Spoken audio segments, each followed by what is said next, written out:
What up, Muse?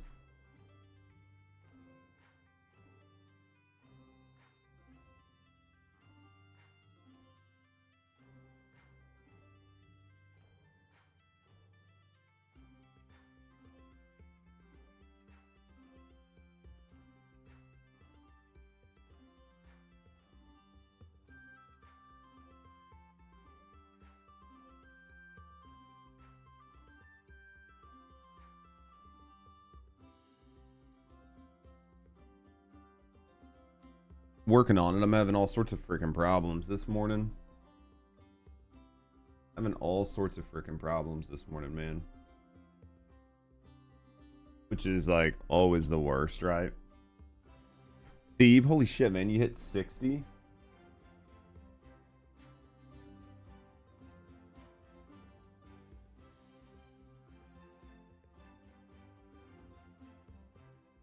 Holy crap, man. Thank you for the 60 freaking stream watch streak. Let me get my coffee chat and we'll mess around, we'll vibe for a little bit. 60 streams, dude. He hasn't missed a single stream. He hasn't missed a single stream since they implemented the like stream watch streak. If he has, he's only missed one and was able to make it up. That's wild.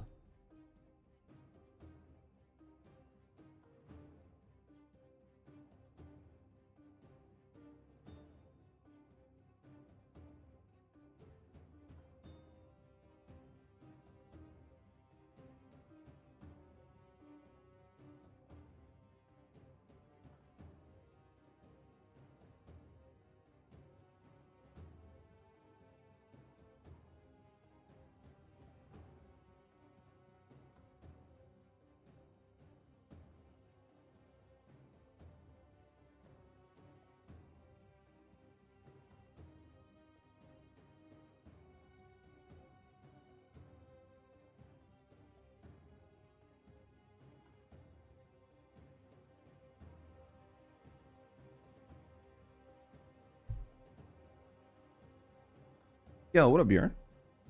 How you doing today, man? Yo, it's fuck my sleep and my streak freezes, dude. Just the fact you guys even care is like a big win for me, right? Oh. Remember why my camera was up there. Because we obviously don't like our camera up there if we can avoid it, right? That's fine enough. Oh man. How are you guys doing today?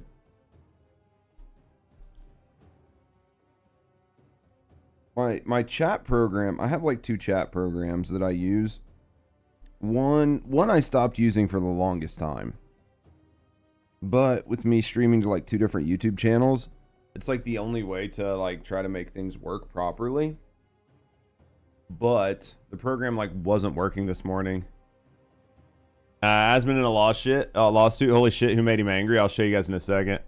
So just lurking. Hope you have a great stream. I appreciate you, Thebe. Thank you for the lurk, brother. I get it, man. I appreciate you. Thank you very, very, very much for the lurk, brother. I'll show you what happened. Probably be the first thing we talk about just to make it nice and easy. AI is erased to the bottom. Yeah, it's AI is gonna change a lot of stuff.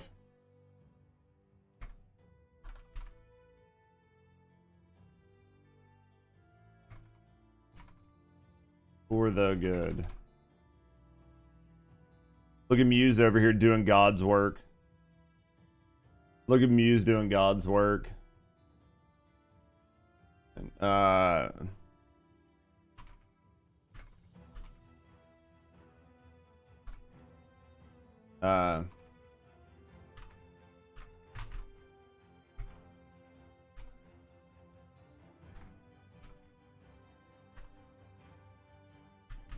After seeing the dating scene, I'm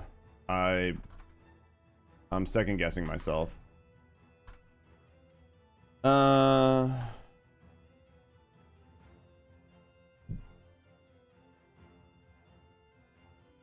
He's out here, number one. Look at your number one fan out here spamming these comments. Hey, dude, I know it sounds dumb, but like just adding comments and stuff really helps. I'll show you why here in a second. Like, I'll show you why here in a second, especially on some of these videos.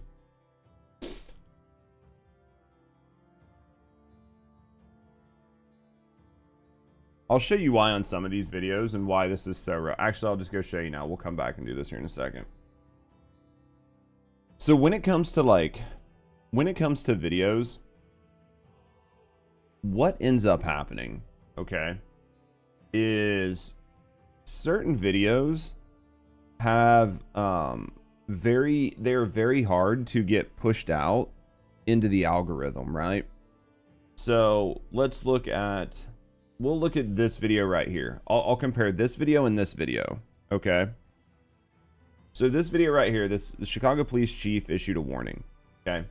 If we go in and look at it, it's been shown to 1.6 thousand accounts. That is all the accounts this has been shown to. And you can see the video's basically flatlined it's basically flatlined for like the past, I don't know, what do we want to call this? 7 hours, right? It's basically not showing it to anybody. It has a really good click-through rate. You can see where it kind of like died here. That's because it's not really showing it to anybody.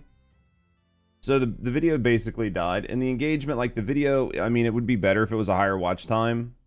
But it's still like almost 4 minutes worth of watch time. So this click-through rate is actually pretty decent. Like once you start getting on that around that 7%, that means quite a few people click on this that see the video, okay?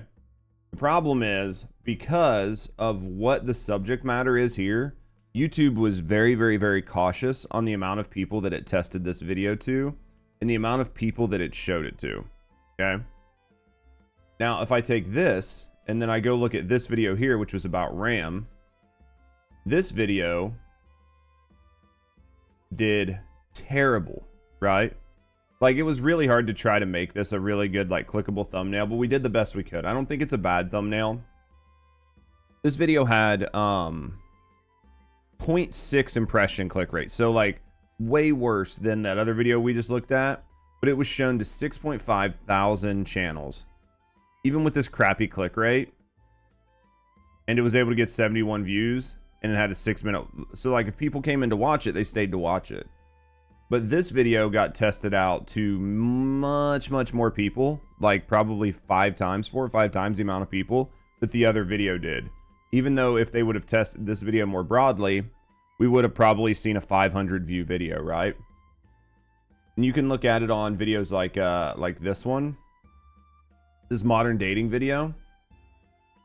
It has a 2.1% click-through rate, and it's slowly getting better. It's at a 3.8% right now. Okay. Which is still half of the click-through rate of that other video. This has been shown to 40,000 accounts on YouTube.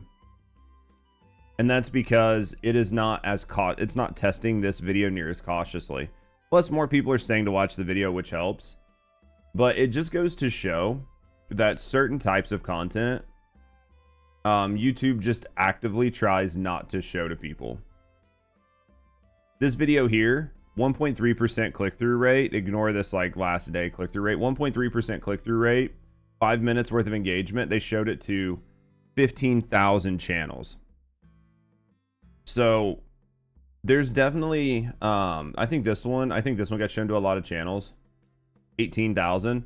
This one got shown to half as many as some of the other ones, but it got, you know, an insane amount of views. But this is what happens on YouTube. Not every person and not every video is treated the same. And depending on what you're talking about, how you're saying it, there's a really good chance that YouTube just will not treat your video the same as other people's, just because of the subject matter, and a few other things. So, as a small channel like mine, doing stuff like going through, watching the video, watching it a second time, adding comments, adding likes, all of those types of things, and watching the video to its entirety, like letting it play through the whole video, those things go really far in trying to push some of these videos. Because like this video here, it was only shown to 835 people. even though it has a 5% click-through rate, it has a really good click-through rate, the video, and it has a 5.5 minute watch time. So this video actually has a really good click-through rate and a really good watch time. So there's no reason for this video not to be shown to 10x this amount of people, but there's a chance it won't be because of the subject matter. So like YouTube will just not test it. Her face is just annoying. Fuck yeah, dude.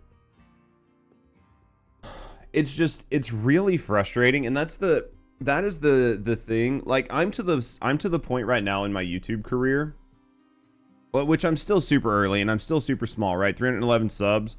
We're still like just a like just an insignificantly small channel.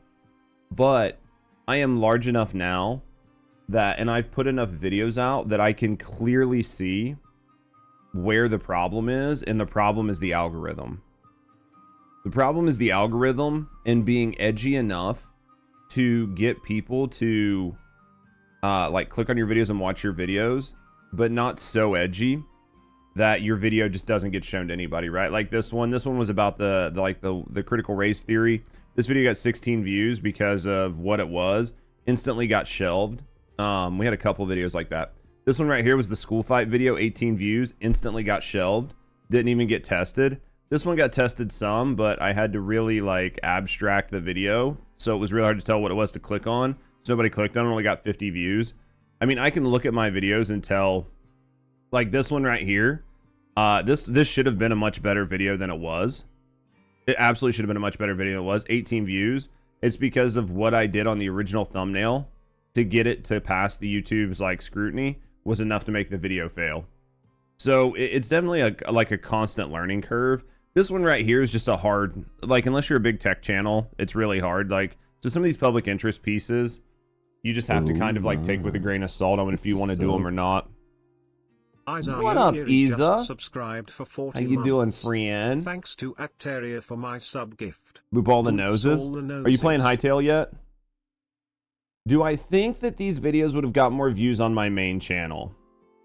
I think that my main channel has a lot of subscribers, but a lot of those subscribers, I don't think, you know what I mean? Like a lot of those subscribers probably aren't into news and politics, or like culture war or like opinion-based things. A lot of those people are only First Descendant people. So would I have had a better subscriber base to pull from? Maybe, but I also would have had like a much larger subscriber base to not watch my videos. So like when I put a video out, if it showed it to my initial subscribers, that's typically what it'll do, is it'll push your video out to your subscribers in like a very small test pool. Well, if I push the video out to my subscribers and none of my subscribers want to watch it, then that is going to train the YouTube algorithm that even Judge's subscribers don't want to watch this video. So more than likely, people that aren't subscribed to Judge isn't going to want to watch this either, right? So there's a good chance it could actively hurt you. And then if there are people in there who have very different views and beliefs than me, they'll just go through and downvote the video. And then you'll just kill all your videos. Plus, it's going to ruin your old channel's algorithm. Because now you're talking about other things, so it's going to train it to push your videos to different people. So then when you do produce gaming content, it's not going to go to the right people, and then it's just going to demolish your channel. So there, it was a tough goal. I think if I wouldn't have made such a bad pivot, like such a hard pivot to this type of content, I would have done it over there. But because we went to something so extreme, I didn't want to do it over there. I'm still alive. Nope. You leave that to Danny. I get that. Well, Hightail is like that new Minecraft light that just came out that a lot of people are enjoying. It looks really good. It's like a mix of like Valheim and Minecraft. So yeah, it was one of those things where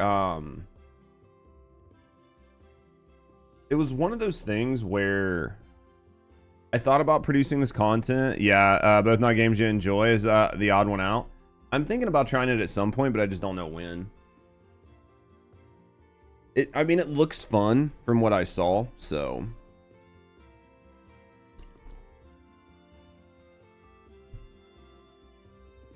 But, yeah, right now, so I mean, like, there's positives and negatives of posting on the old channel. It's the game types, like to watch other people more than play yourself. Yeah.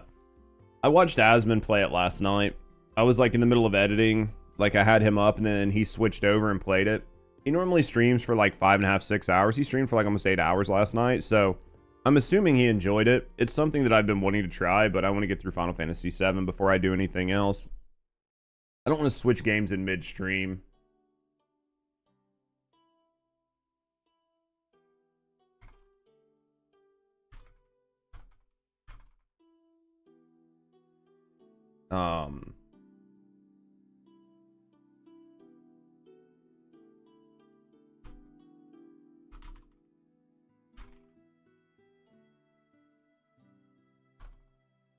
Dude, I had my first person block me on Twitter. I finally got my first person to block me on Twitter. Finally happened. I was very excited. I woke up this morning. Had a bunch of like messages, you know, like people commenting on my tweets. Obviously people weren't happy, which happens, right? Sometimes you just gotta do that. And I had one person that instead of like arguing with me, they just said something stupid. And then, yo, what up, Tora? They said something stupid. Then they made fun of me. And then I went to respond to them and I couldn't. And I was like, what? Why is this button not working? And then I like went back to the original tweet and I was like, maybe I just have to respond from here. Couldn't find their tweets, messed around on it, like tried to click on the button again. And then it popped up and it was like, this person has blocked you. And I was like, oh yes. Like, right. Like the little raccoon. I was like, oh. I was like, dude, this is the first time it's happened. I was so excited. The worst part was it wasn't even over anything really crazy, right? Like it wasn't even over anything crazy. I'll show you guys. It wasn't even over anything really that crazy.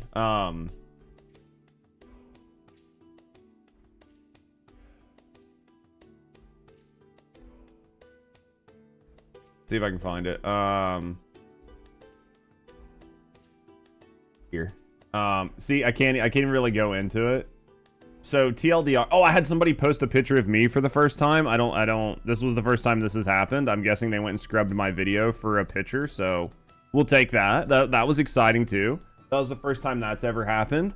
Somebody using my own picture against me, so that was like chef's kiss. That lets me know that I'm making it, right? We're getting there. TLDR, there was like a video posted. It was very deceptively edited. It only showed the end of the video. And then I think yeah, and they were like trying to make it sound like it was bad that they used like a less than lethal round, blah blah blah. So of course, like me, like trying to stir up controversy and mess with the trolls, I was like, it could have been worse. It could have been a less than lethal round. I love how every clip I see online right now is just the flash point or the moment Ice responds, but conveniently like leaves off everything that happened prior, right? So then somebody decided to use my own picture against me, which was fun. And they said, well, at least he didn't kill the person they plucked out of the crowd. That's an improvement.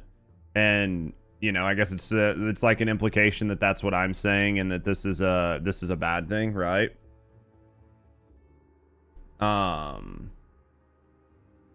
So obviously we had to respond. So I said, you know, it's hard to tell exactly what happened before the incident in this clip, but I mean, yeah, obviously at least they were non-lethal. So then I said, are you arguing that they should have been lethal rounds, right? Like I don't understand what your point was. So then this person this person here responded to me twice. And the second one was full-time content creator. Sounds like you're unemployed. Nice try, buddy. Would you get fired from your real job? Can't imagine why. Right? So they had responded twice to me. They had responded twice to me. And they'd responded twice to me. Oh yeah, it's in my notifications. Anyway, it's in my noties. So yeah, then the first one was it really wouldn't be content. there really wouldn't be any context where it was justified.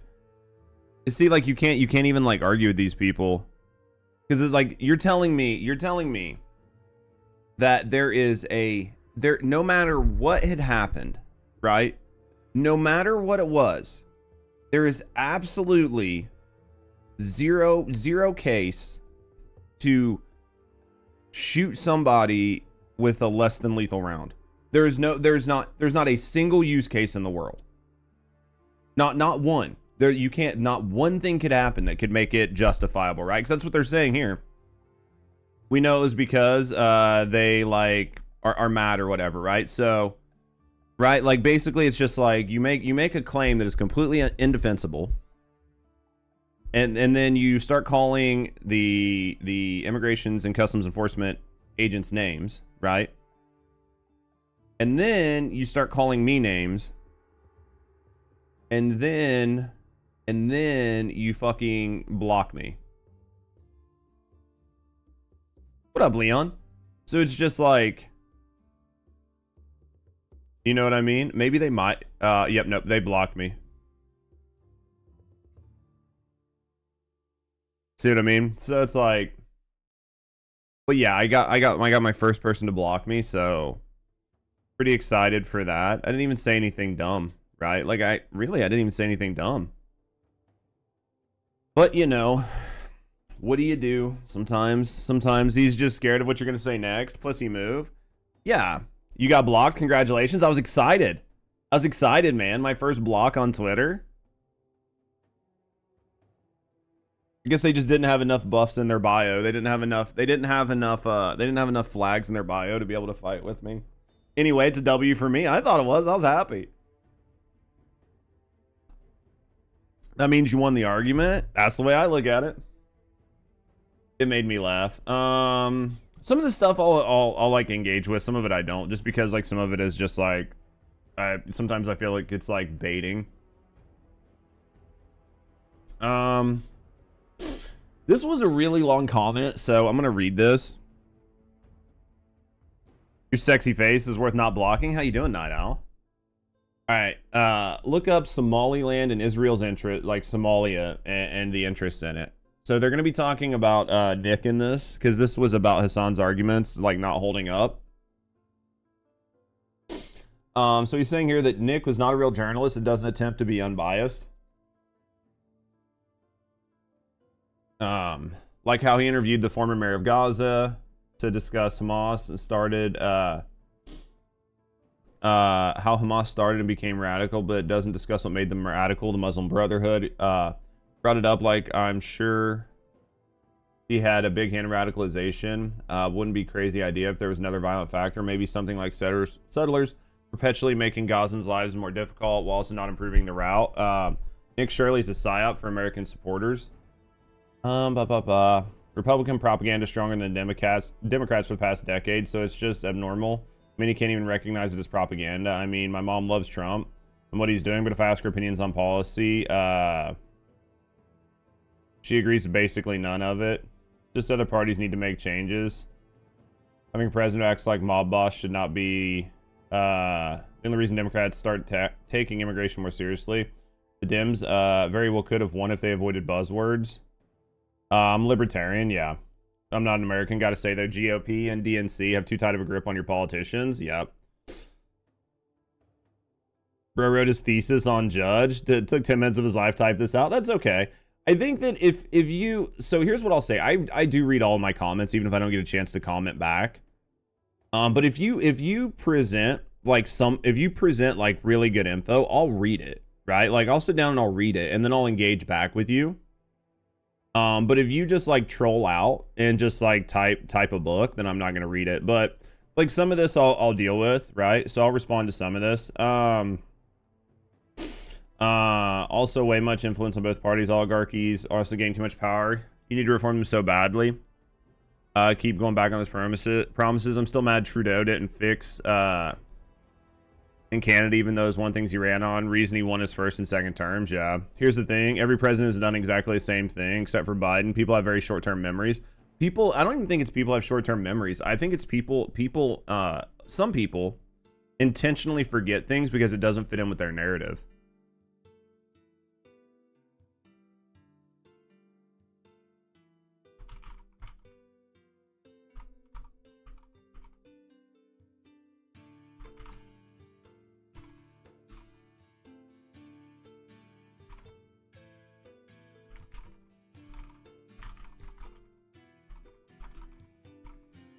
End of the day, at the end of the day,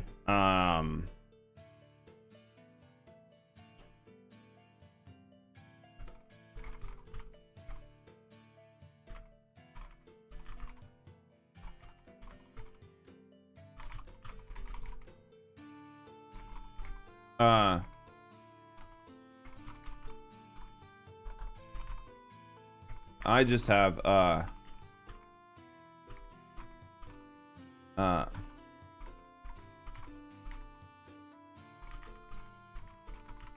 easily pointed out with Nick, but chose is it 2-0? Is it 2 O's? Is it 1 for chose? I think it's 2-0, 2 O's, right? No, it's just 1, I think.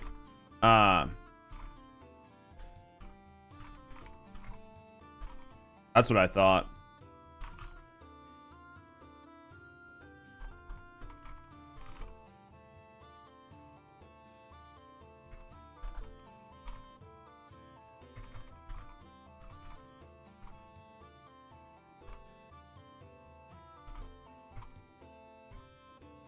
All right, there we go. We'll respond. Yeah, brief next to it, yeah. Here's the thing, every president, there's a bridge, 210 Cali, that had fuck ice written on it since the 90s. Oh yeah. Well, and then you can go back and you can watch each side either talk positively or negatively about ice. Like, it's literally just a political football to be kicked back and forth to try to keep everybody divided, right?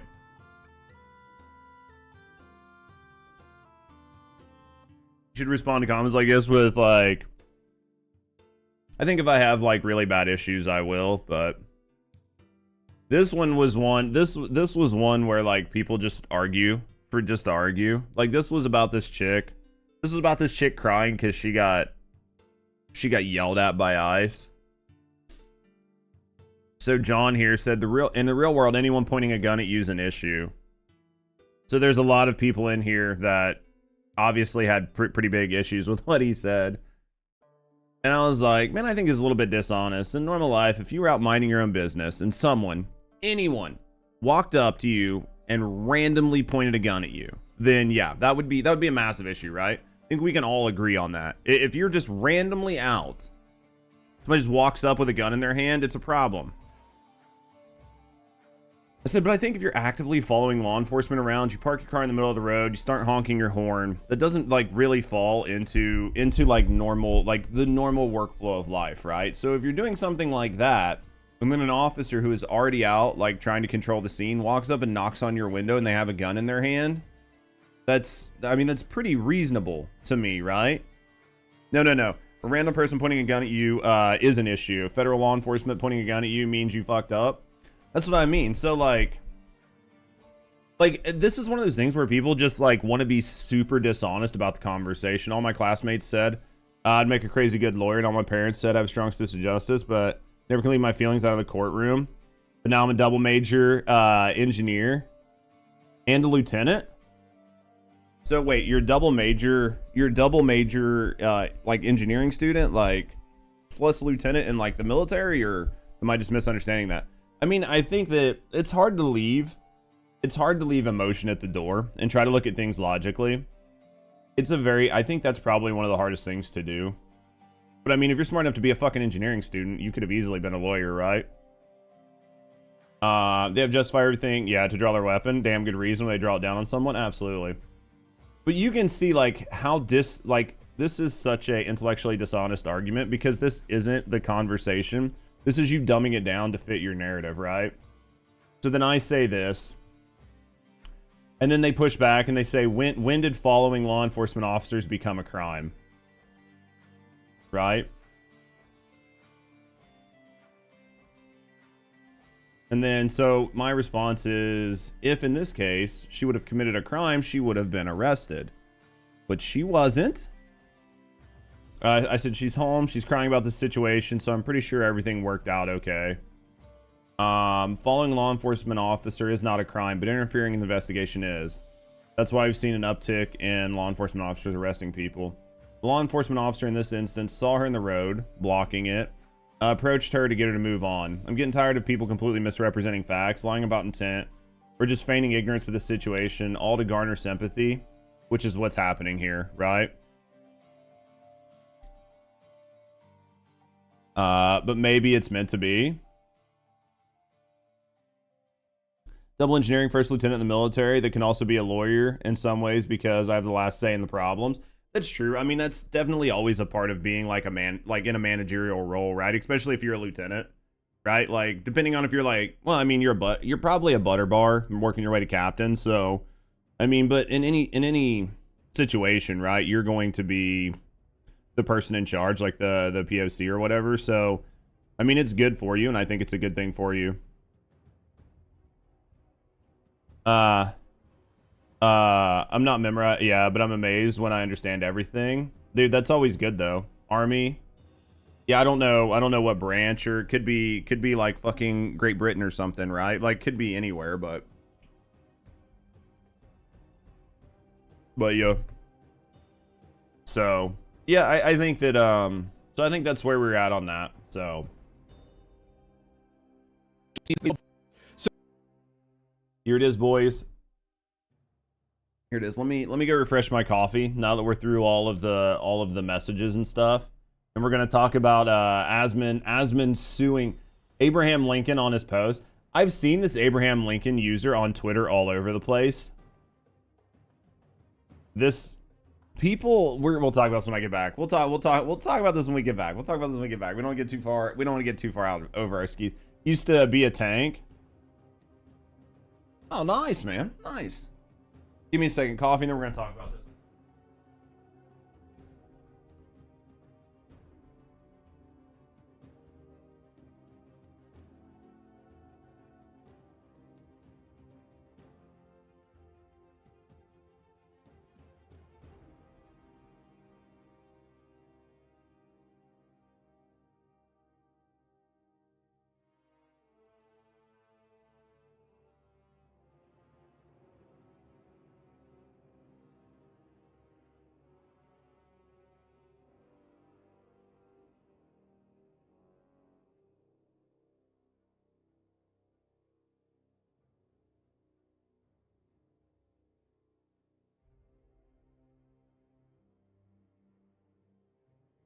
Oh. So we have a D in math and an A in physics. There's calculators for math, right? We don't worry about the math side of it. All right. So that's backwards as fuck. It's hilarious as shit. So basically, How loud is this? there's a post. This is a person. All right. So I don't know how much you guys follow everything. I don't know how much you guys even pay attention or care about Asmon, right? But there have been the internet is getting to this situation, and I don't think it's necessarily internet. How about this? The world is getting to this situation. The world is finding itself in a situation where people just believe they can act with complete impunity and that their actions have zero consequences. And those things have been reinforced, at least here in the United States, pretty aggressively by just not punishing people, not punishing criminals, blah, blah, blah, right? It's just what happens. You can see it with what's going on right now with like the protests and riots, and you can see it online with people just posting stuff and outright saying lies or like slandering, libeling people, and just trying to be seemingly act with criminal intent or in ways to hurt other people, and they think that, well, it's just the internet, so it doesn't matter. Well,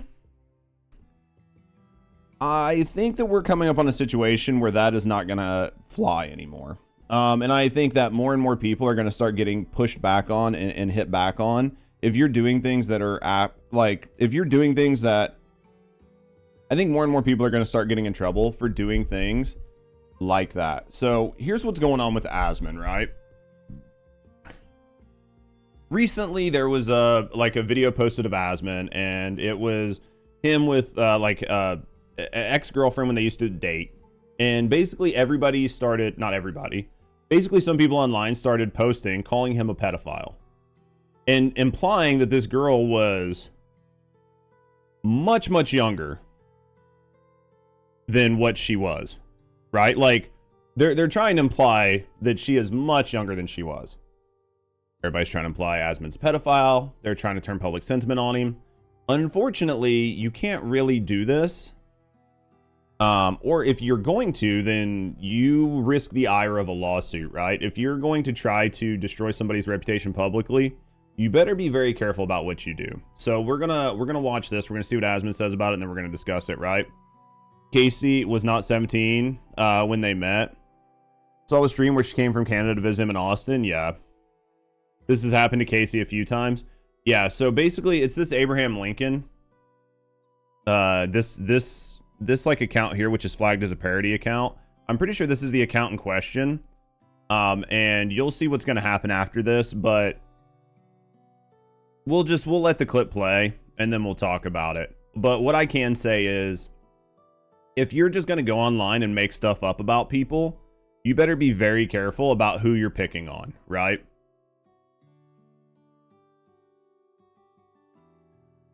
So we'll play the clip and then we'll go from here. Also, good morning, Tobiah. Beautiful. There's a post. This is a person. It's like saying, I'm like, this is actually crazy to say about somebody, right? This is much worse than implying that somebody went someplace. Like, there are people online that say Hassan went to a brothel in Germany that is known to have underage people there. And like they make inferences and stuff like that, but nobody is dumb enough to come out. Well, some people are dumb enough to come out and say things directly against somebody without proof, like making those allegations. But in the case of this, there's 2.7 million people who have seen this, right? This actually has quite a big impact on Asmongold, right? The dude fucked up big time when he said that. Dollar value attached to the damages and reputation is almost immeasurable. In this situation, it's going to be bad. Right? Crazy to say. I'm thinking like, you know, I'm already in a lawsuit, right? I'm already in a lawsuit. I'm already regularly talking to lawyers. Maybe I should sue this guy. Of course, the implications would be insane, given she has posted adult content for years before this. But someone still went and changed her famous birthdays page using that date, the same page that basically says she started full-time streaming when she was 12. What's amazing is that we had the same thing happen last year. I'll let you guess from which community this came from. Yeah, even people, we just make stuff up now. That's a serious accusation to tweet with no receipts. But you guys don't, by the way, I see some people saying the age of consent 17. Listen, if you are my age, if your age starts with a 3, you don't need to be dealing with anybody that's 17, okay? I mean, if you are, you're paying for it, right? Oh, what type of judge am I? I'm not a judge. It's a very old thing. I've explained it quite a few times. I wish I could say I was a judge, but with the comments I've made, I would have been disbarred anyway. He's not wrong. I mean, if you're like my age, if you're 40 and you're dating somebody that is like 17, there's a lot of questions to be asked, right? Like, yeah, it sounds fun and interesting for like a one night thing, but you know, like 18-year-old, not 17, but like somebody that's like 18, 19, sounds fun as fuck for like one night, right? But you're never gonna have anything in common with that person. You don't need to deal with somebody. Yeah. It's just one of those things where you just don't do it, right? You don't look like a day over 40, man. Yeah, I'm definitely 40. I'm 40 years old. So, yeah. There's enough aspirin in the world to get me to talk to anyone under 25. It can be tough, dude. The younger the person I talk to, the more my headache starts to happen. I'm not gonna lie. I think that, but you're older than me, Leon, so I could see it being even more extreme for you. I'll talk to my lawyers next time I have a meeting with them. Then I'll see kind of what their input is, right? It's so cringe to see something like that happen. But unfortunately, that's just reality. What's also reality is that Honest Abe here is going to make money from this post.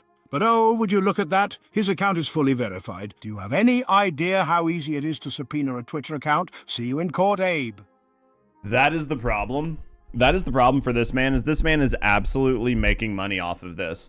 I think that there are definitely people who say dumb stuff on the internet, and you can't chase down everybody that says dumb stuff on the internet.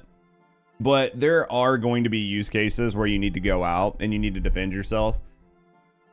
And I think for this one, Asmon is going to, I think Asmon's probably going to go ahead and do this just because he said he was going to. And I know he's he's embroiled in a couple lawsuits right now with other things going on. So I think you have to be very careful with what you say online, right? I think you just have to be very careful with what you say online. And I think the age of like internet anonymity and just outright trolling people just to do it for fun, I don't want to say it's coming to an end, but your ability to just randomly say and do things is going to be much harder.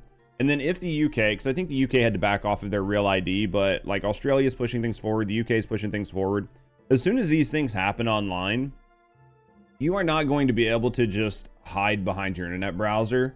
So then when you say and do things that are false, when you slander and libel people, when you promote things online that directly result in violence, those types of things are now going to be an actual problem, right? Because you're not going to be able to get away with it. You're not going to be able to be like, that wasn't me. Like it's completely obvious who it is, right? Slander and libel are big deals, especially when you're dealing with the largest content creator on the platform. Like you're dealing with somebody who has a very curated online personality and persona.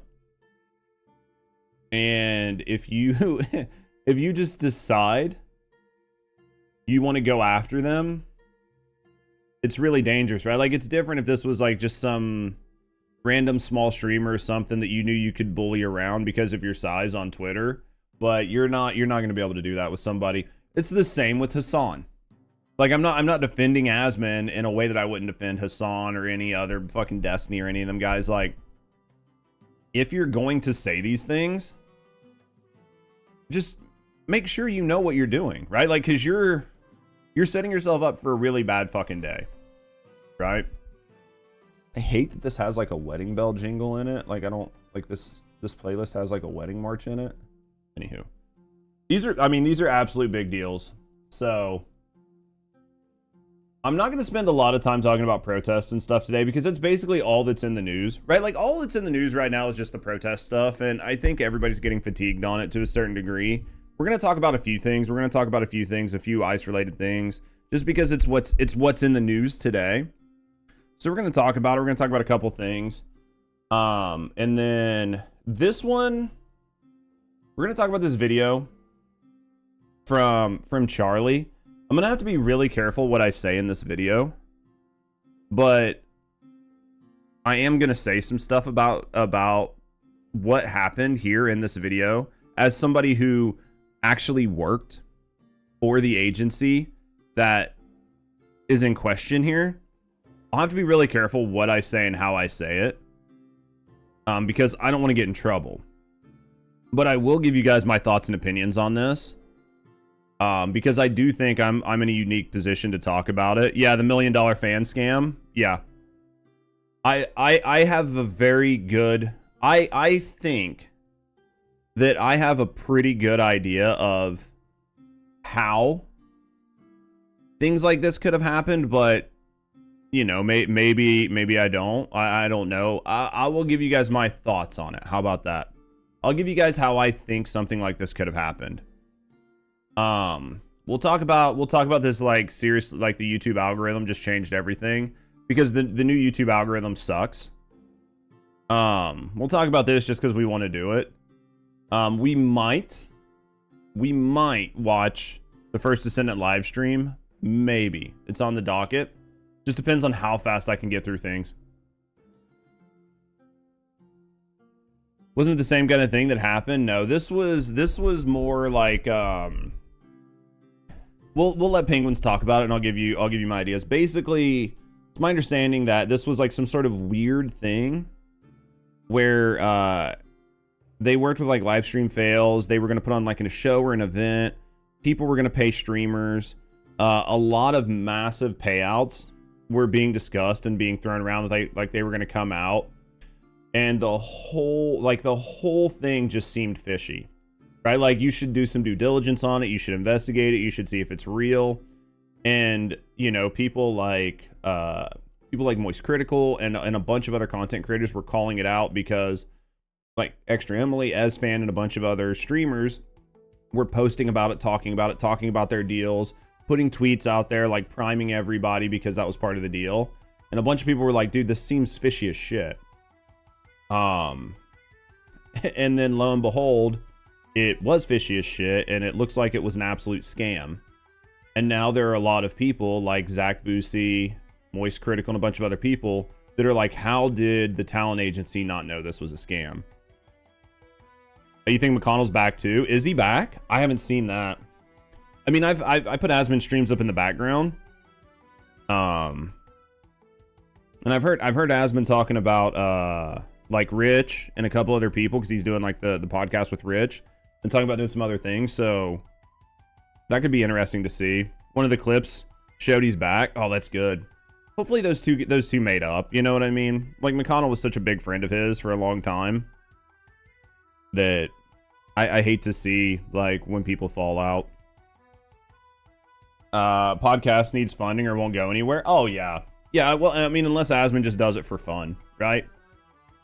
Like, if he just does it and he's like, I don't care, like, it's a loss leader, I can lose some money because I'm making money in the stock market, like I can pay production fees and stuff like that. Yeah, he said that on the podcast. Yeah, I know he said that. He said it on the podcast. He said the Patreon was there. He said that it needed to be funded, right? Because like, I don't think he wants to pay for it. Like, but Asmon's just a smart businessman. He's not gonna put something out that's just loses money. He'll lose money in the stock market. We'll wait and see how it goes, though. They've been friends for too long to have one fight. I mean, it was a pretty serious fight, though. Like, let's be honest. Like, I'm not gonna go into it because I don't want to be parasocial with Asmon. But basically, from the information that I saw, it was a pretty big deal. I mean, you had somebody that was like a very long-term friend, a very massive supporter of yours. They were there every day. They were helping out. And then, you know, as Asmon seemingly focused more on his career, he was able to spend less time actually hanging out with people if it wasn't directly related to business. And, you know, Asmon is very business minded, and a friend doesn't always realize the difference, right? Because sometimes people just view it through their lens because it's the way it works. So they see like the friendship going, they feel like they're being used, they're not being like cherished as a friend. And then they just kind of get mad and they drift off, right? And then you just have two people who are like on two different sides of the same situation, especially when you're dealing with like work. It's definitely a tough spot to be in, man, but I'm definitely happy they came back. Best friend slept with your ex-wife after the divorce, and we're still friends, been almost 30 years now. Yeah, sometimes you just have fallings out, right? I have liked every podcast. They have, don't, even Noodle. The bad one. The new podcast didn't seem that bad. I mean, it obviously seemed a little disjointed, right? It seemed a little disjointed. They're trying to get their footing, but we'll see how it does, though. We'll see how it does. Rich seems like an okay guy. I don't know him. Like, well, obviously I don't know Asmon, but like I haven't seen enough of Rich's content to decide if I like it. You're not fond of Asmon.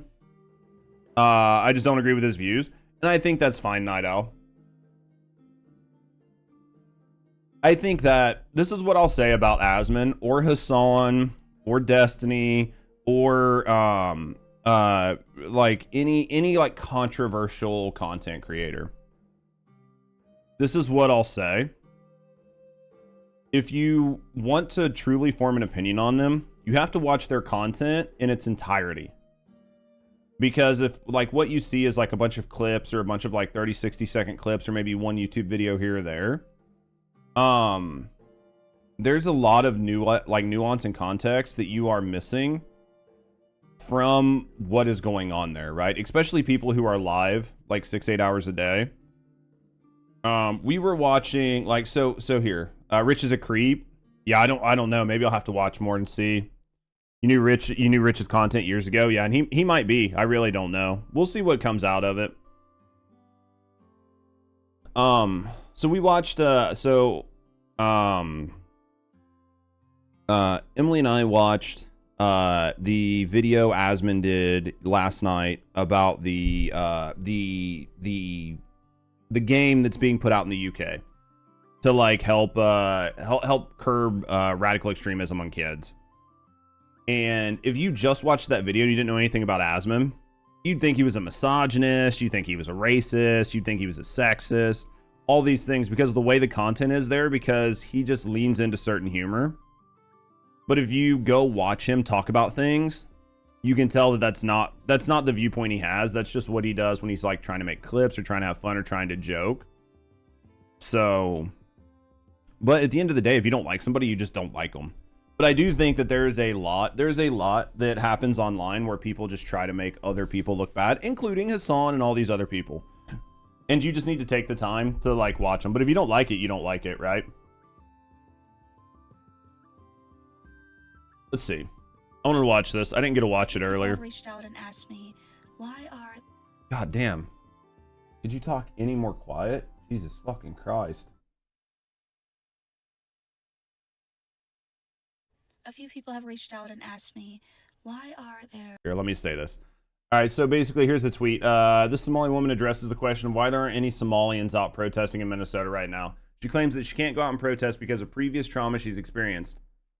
Not sure what this has to do with Somalians not protesting, but sure glad that your liberals are out here putting yourself in bad situations for her. What's the deal with Hassan and the shot caller? Do you want the TLDR? TLDR is this. I'll show you. The TLDR is this. So Kaya lays like right where that brown bag is. So Kaya lays right where that brown bag is. Right? If this was Hassan's stream, that's where Kaya lays. Okay? So supposedly there's a clip that resurfaced from, it might have been yesterday's stream or the day before. Kaya had been sitting there for like 2 or 3 hours. She'd just been laying in her bed. And Hassan was talking, but when Hassan talks, he talks like this. So he's like in an angle to his screen, right? He's like this, basically so he can see himself on his OBS, right? He talks in this angle, and he watches himself on OBS the whole time. Well, at one point, it looked like you could see Kaya moving. You have a cat that sits in the corner, basically. Here, let me do that. It's going to be really hard because the text is there. But here, we'll do this.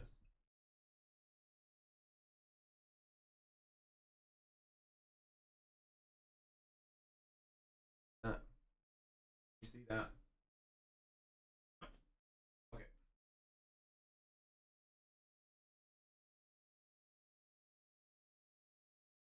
All right, here. We'll do it this way. You should be able to see this, right? All right, so pretend Emily's cat or Emily's frog is Kaya, right? So at some point during the live stream, a couple hours in, Hassan was talking to his chat, and out of the corner of his eye, he could see Kaya getting up. So when he saw that, it looks like he went like this. So if you can see me right now, it's going to be really hard for you to see, but it looked like he reached forward like he was grabbing his mouse off of his desk, but his arm extended a lot further than where your mouse would be. And then after his arm extended, Kaya just went back to her spot and laid back down. What up, Or? So that is basically what happened in like a nutshell. So everybody online is now saying, oh, look, Kaya got up and Hassan decided to shock his dog again. And that's basically what it is. Like, there's obviously there's no proof that it happened, but that is like the conversation. It is a damning looking clip, but kind of fucked up that he makes his dog lay down next to him all day. Dog's gonna get arthritis. I'm pretty sure that dog has arthritis. But yeah, so that is the clip. Let me see if I can find the clip. I bet I can find the clip. Duplicate.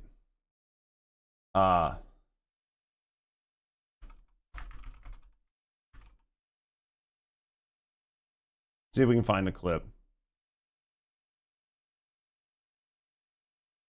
That's old. These are the old ones.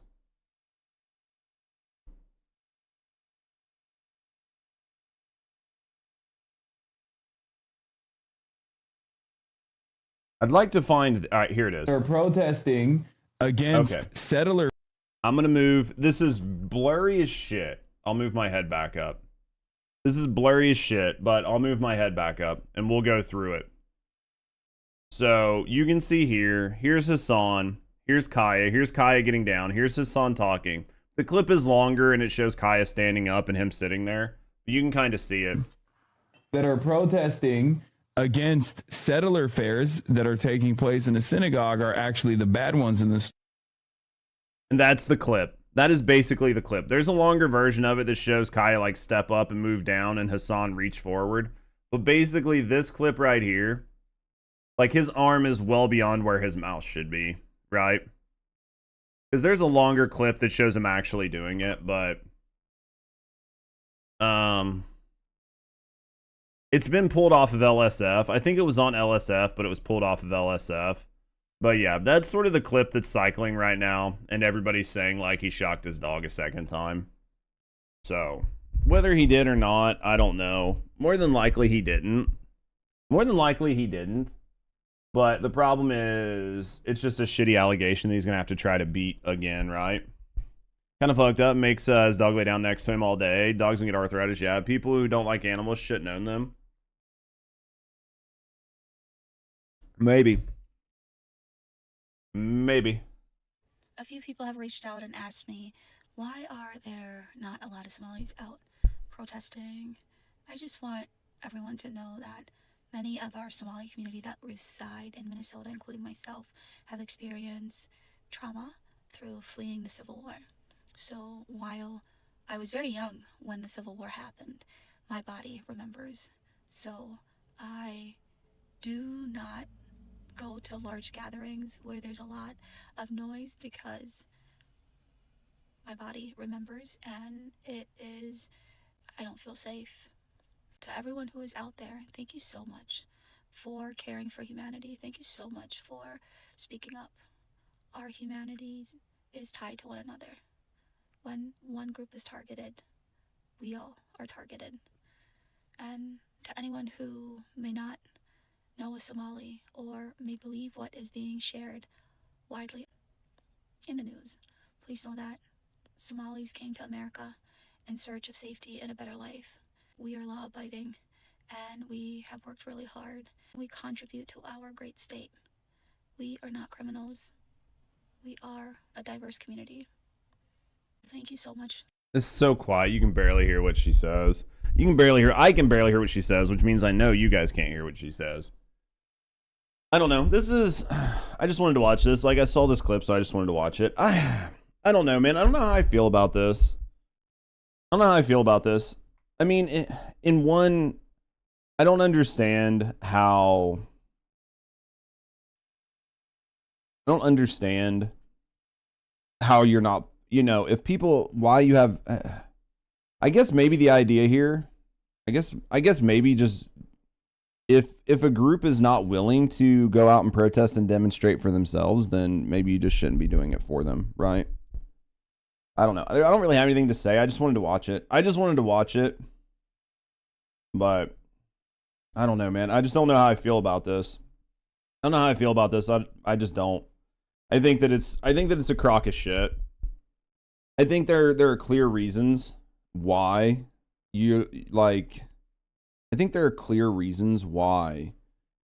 people would elect not to go out and protest in this situation.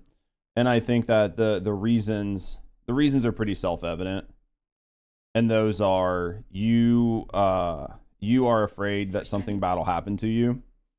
Whether you think that that means you're going to get hurt or whether you think that means that you're going to get deported, right?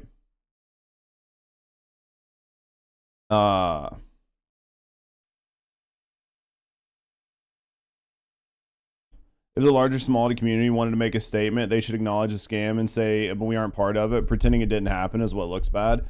I think that was like, that to me has been the biggest problem in a lot of these situations. Leon, is nobody has been able to distance themselves from the bad things that are happening, right? Nobody wants to distance themselves from the negative, from the extreme. Like, and I think that if you don't do that, then you take it on as part of you, right? So if you're like the governor, like Governor Tim Walz, or the mayor and all these other people, they're just trying to pretend like things didn't happen and they're trying to hand wave it, and then they're trying to like shift the blame, shift accountability, and point at other people, point at other groups, call people bad actors, and nobody's willing to just acknowledge what happened. And I think if you're unwilling to acknowledge the problem, then you are going to sort of like poison the well for everybody else. Pretending it didn't happen looks bad, because you can only lie so much. And we're going to talk about that here in a minute, because there's this whole conversation happening over here, which is, you've got like the news media. What up? Looking extra masculine today. Am I, Prince? It's because I don't have a hoodie on, right? So I don't look like a fat ass. I mean, I'm still a pretty small guy and I am still pretty fat, but the hoodie makes me look frumpy, right? Like, I just look like a fat guy sitting here. But, you know, when I have the hoodie on, I just kind of look frumpy. But like in this situation here, and we'll talk about this here in a little bit, there's like this whole level of like there's this whole level of misinformation and narrative driving that's happening. And it is very visible to anybody that takes 3 seconds to see that it's fake. And what happens is, if you have things that are clearly fake, 69, yo, what up, Prince? Thank you for the 3-stream watch streak, buddy. I think that when you're caught lying over and over again, eventually people just don't listen to what you say. And then the problem is you can't even help your own side or your own movement to try to point out bad actors, because everything you're doing is going to get dismissed, right? Everything you're doing is going to get dismissed outright. Absolutely happened way before I was born, so I don't feel guilty. Hell, I'd been right there with the black people calling out the bullshit, but hey, all black people didn't get go through this much. Yeah, then it's part of the problem. Yeah, it just like the revisionism, and I don't know, man. It's definitely frustrating. It's definitely frustrating, and people can see what's happening. So like this video right here. This video right here. I'm sure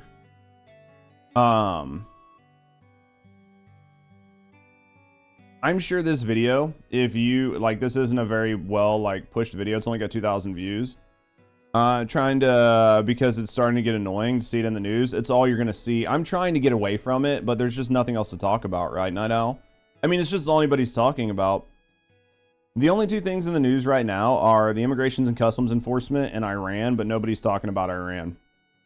Like, there's no gaming news. There's no important gaming news. Like, we'll probably talk about like Hightail or whatever here in a day or two, once people talk about it and we can like look at the news and discuss it.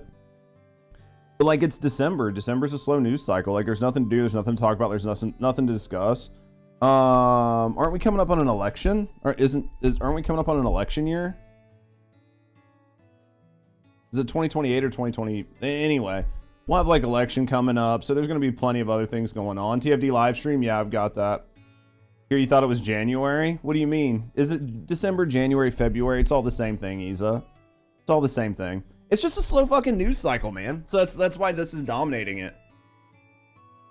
This is dominating the slow news cycle.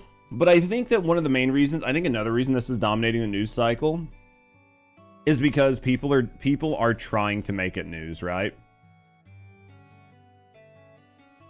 But like, here's an issue. I don't know how old this video is, because the problem is like you don't get to see how old some of these videos are. But this is what's happening in situations where Iran is way more interesting than ICE anyway. Oh yeah, we can watch the TFD live stream.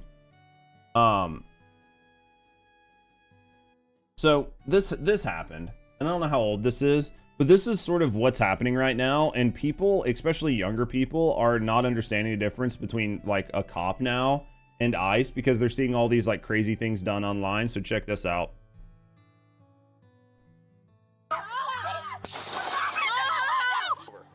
But they're being aggressive. Like, they're being aggressive. Do you want me to take your phone? Yes. Okay. I gave her. This is as least aggressive as any of us can be, I promise you. I'm not here to discuss my tone with you. If the police... No, you guys listen. If the police say get out of the car, you have to get out of the car. She's refusing to get out, so is she under arrest, what you said? Yes. Okay. Watch when they turn. These aren't ICE. As far as I know, these are actual cops. It shows the turn the camera in a minute, and all of their vests say police. How can I be under arrest? You're driving without a license. Call your supervisor. You're going to be removed from the car if you don't open the door. Call your supervisor. We won't have to drag me out of the car. I have the time. I have a breaker as well. Here, let me go get my gloves. All right. If you don't step So out hold of on. the car, we're going to break the window. These look like police, right? These look like actual police officers. And we're going to remove you. See this? This isn't immigrations and customs enforcement. This is actual police officers, and people are seemingly emboldened. Oh, this is old. You can see up here. This is actually 2 years old. So it's not really relevant to like what's going on now, but it just shows like how dumb people are. From the vehicle, you're going to be arrested for felony I want obstruction. your supervisor. Are you I a understand supervisor? that. I don't need to provide Are your you a phone. supervisor? No, I'm not required to provide your phone. pregnant in this car, and I don't want to be. I don't want it to escalate. Okay. I'm trying to get home with my Record sister. this. Okay. Hey, she You has don't the have I a... have a right ID. to call your supervisor. Why can't you call your supervisor? Well, I'm not trying to required get to do home. so. What does all of this screaming help other than to just give you a headache, right? Like, where is this helping in any fashion? If I feel like I'm unsafe, I don't feel safe. We're going to break your window. We're going to if you break the window if you don't step out of it. And then you're coming out anyway. I'm So, under arrest for anything. okay, you're under arrest for... You know what? I'm gone. Get out of the car. What is she under arrest for? Now, for driving without a license. Step out of the You car. call your supervisor. No, step out of the car. You don't get to like argue this shit in post, right? 2-year-olds not relevant now. This is just dumb people being dumb. The hard part was like through the whole thing, I didn't know until that's why I was like, I even said it at the beginning. I was like, it's so hard to tell what's going on because this is another situation. They need to make Chris about how to act around cops. They did. The Chris Rock skit's hilarious, right? This is just one of those. Oh, make it mandatory. Yeah, this is one of those situations where I call out the left all the time. Like I'm always calling out the left, and I'm like, this is deceptively edited. This is edited in a way to drive a narrative. This is edited in a way to make people look bad. You need to have all the facts and all the information. And that's what we said before we even started the video was like, I don't know how old this video is, but the way they put like all of this text and shit on the screen, it really hit a lot of the timestamps.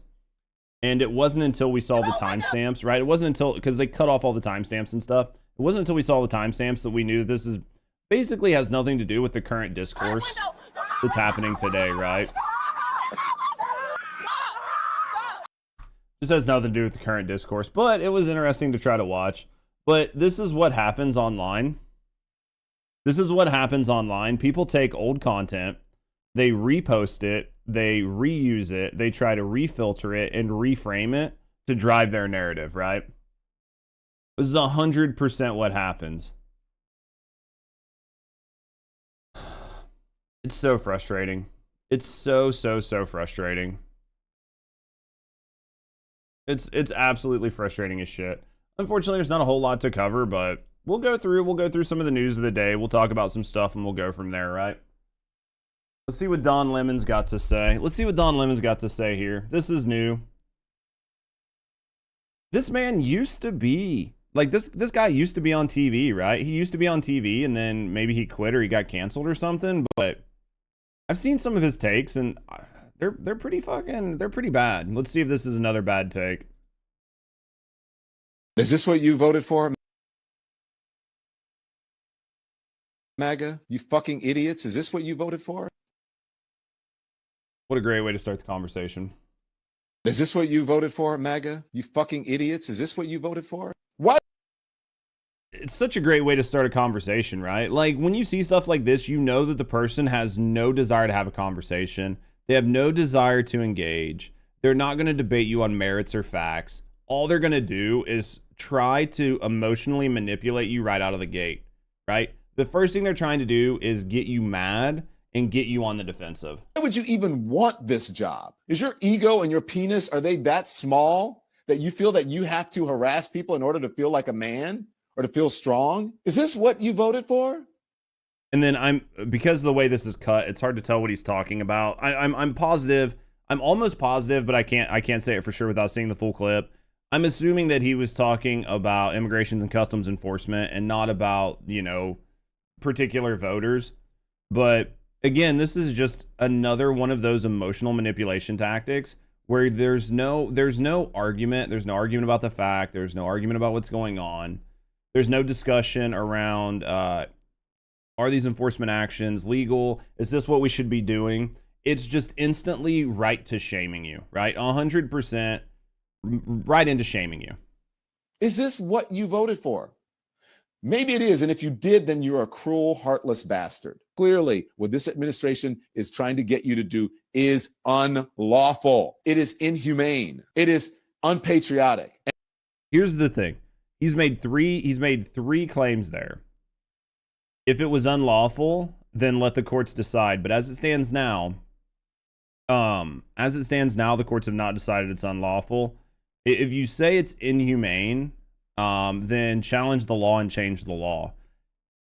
Removing people who have broke the law in the United States does not inherently become unlawful or unpatriotic or inhumane, right?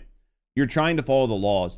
The reason that this whole thing has devolved into such a circus and such a shit show is because the states refuse to help the federal government, and the citizens are not protesting in good faith, and they are actively out trying to disrupt, which is creating chaos.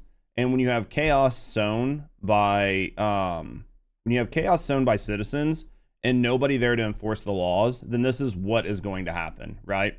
Like, that is exactly what's going to happen. So the inhumane part is 100% the fault of the people who are not allowing this to happen in the legal way or through legal channels. And the unpatriotic part, that you're just making this up. You're throwing this in here just to do it. And it is un-American, although by the minute it is becoming what America is. And maybe we have crossed that threshold, that thing that switches to the other side where this is what America is. You ICE goons and federal agents who are out there, you are common terrorists. This is the type of rhetoric that I think is very damaging, because you are using your platform to say something that turns the public sentiment against what, until becomes proven illegal, is a perfectly legal operation, and you're emboldening people to act in a way that will get them hurt, or that will get Immigration and Customs Enforcement hurt, right? So this whole thing, this type of rhetoric, everything about this is terrible, and it's wrong.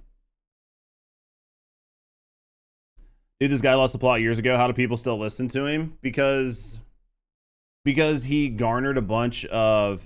So the reason people still listen to Don Lemon is because he garnered trust from many years in the mainstream media. So his face is instantly recognizable. So he gets a level of authority, and he gets a level of trust because he had been there for so long, right? It's a sub. God, thank you for the Pure Son of resub. God just subscribed for 9 months. Thanks to Acteria for my sub gift. This Guyers person, mad. We're still enforcing law and telling people to stop. Oh yeah, you're right. I'm done here. Oh yep. He's wearing a shirt with his name on it. What an ego. Hey man, you gotta try to promote your brand somehow, right? He got fired for being a lying piece of shit. I hate to say it, because what up God? How you doing today? I hate to say it, but like how about this? I don't hate to say this. I'm trying to figure out how I want to say it. Thank you for the W's in chat, or thank you guys for the W's in chat. Here's what I'll say. I actually used to watch a lot of MSNBC, especially like when Obama was being elected. I watched a lot of Joy Reid, watched a lot of Rachel Maddow. I think Don Lemon was either on MSNBC or CNN, but I remember watching these guys and like watching what they were saying and trying to understand it and really sympathize with it. But I definitely think a lot of these guys kind of lost the plot at one point in time. With CNN, okay. I do feel like a lot of these guys have lost the plot and they're just fighting to stay relevant. And in order to fight to stay relevant, you just have to say the most extreme things possible to try to get platformed. And I think that's what's happening. But I think, unfortunately, for some of these people, what is going to happen is as time goes forward, it's going to show them time and time again to be sort of on the wrong side of conversations. And I think there's only so far you can go just saying extreme things and sort of, I don't want to say like inciting people to do things, but how about not de-incentivizing, right? Like escalatory rhetoric is going to become more and more problematic. And you can see that in other countries, and it will come here. And a lot of these people, because of how audience captured they are, will not be able to de-escalate their rhetoric because they will lose relevance and they will lose viewers. So in doing so, they're going to be stuck in a situation where they either become poor or they continue to say what they're saying. And then if they continue to say what they're saying, they're going to end up being in trouble for it. Conan O'Brien is one of the real ones. What'd Conan do? Also, what up, Sonic? What'd Conan do? I don't know, man. I just like, yeah, that's all it is. Their ratings have been in the toilet for a long time. And so they're instructed to turn up the crazy. Because it's just the way it works, right? I'm getting so tired. I'm getting, like, obviously I'll be happy when this news cycle is done, right? And then we can go back to just, like, talking about random shit. I'll be happy. I'll be happy when we can talk about other stuff. But like just pure hypocrisy pisses me off, man. Like if you're caught lying and you don't say that you like that you're wrong, it bothers me. Does it bother you guys? There's no way I'm the only guy that is like, hey, you're caught lying, or hey, your side is wrong, or hey, what you're saying isn't factual, and you get called out on it and you're like, holy shit, right? Somebody shows you a fact and you're like, holy shit, man, you're absolutely right. And then because that fact like upsets the narrative you're trying to create, you just dismiss it instead of going, okay, let's look at this and let's discuss it, right? This happened. Does this upset my narrative? Absolutely. If it shatters my narrative, then maybe I need to change my worldview. If it doesn't shatter my narrative, but it puts a hiccup in it, maybe I need to take the time to look into this. That way I can argue my position on a more solid foundation, right? Bothers you guys. It bothers you, Leon. It bothers you, Night Owl. It bothers you guys, Prince and stuff. Yeah, it triggers me so bad. TV host just became political when Trump became president, as if you still focus on entertaining the viewers. See, I'm actually, like, I used to be a really, really, really big fan of Stephen Colbert. I loved him on the Colbert Report. I actually used to watch his show quite a bit.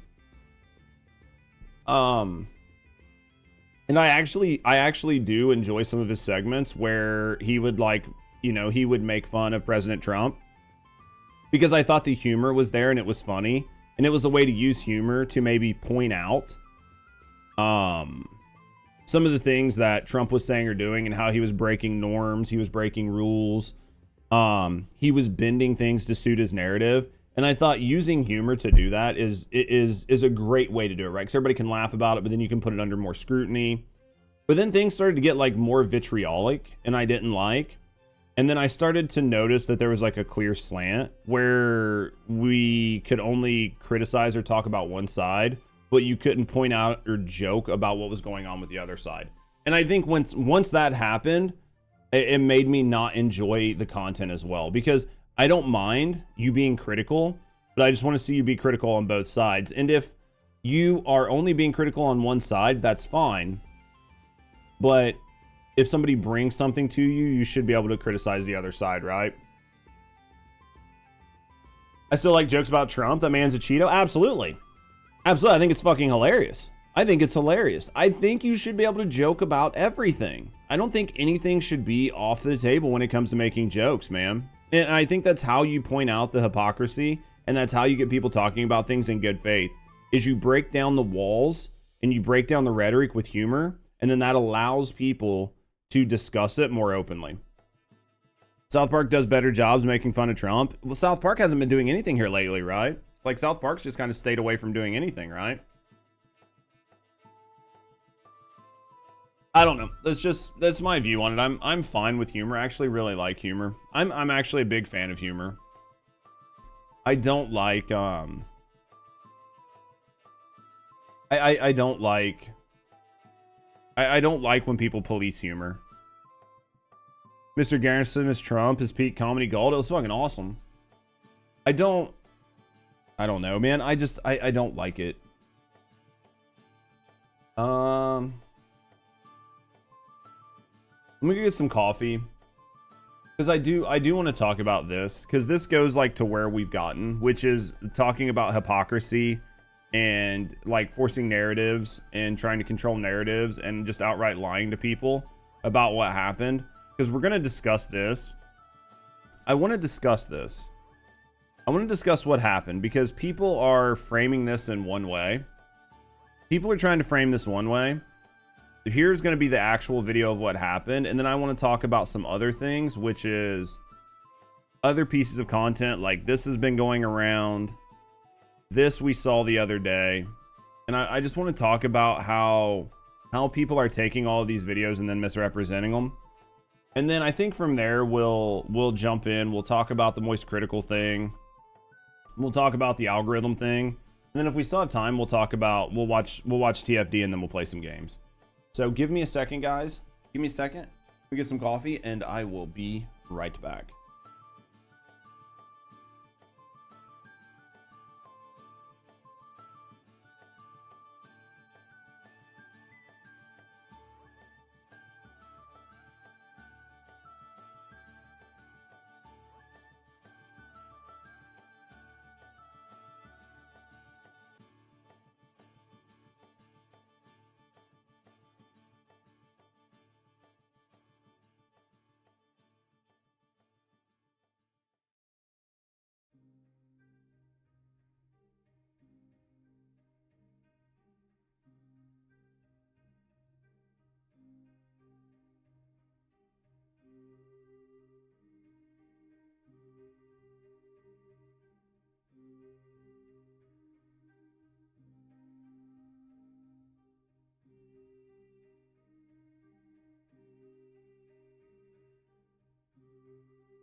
I'm hoping Hytale comes to Steam, man.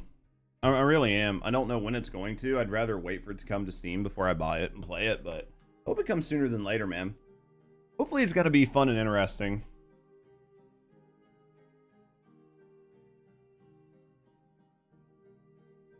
All right, guys. So I saw this tweet.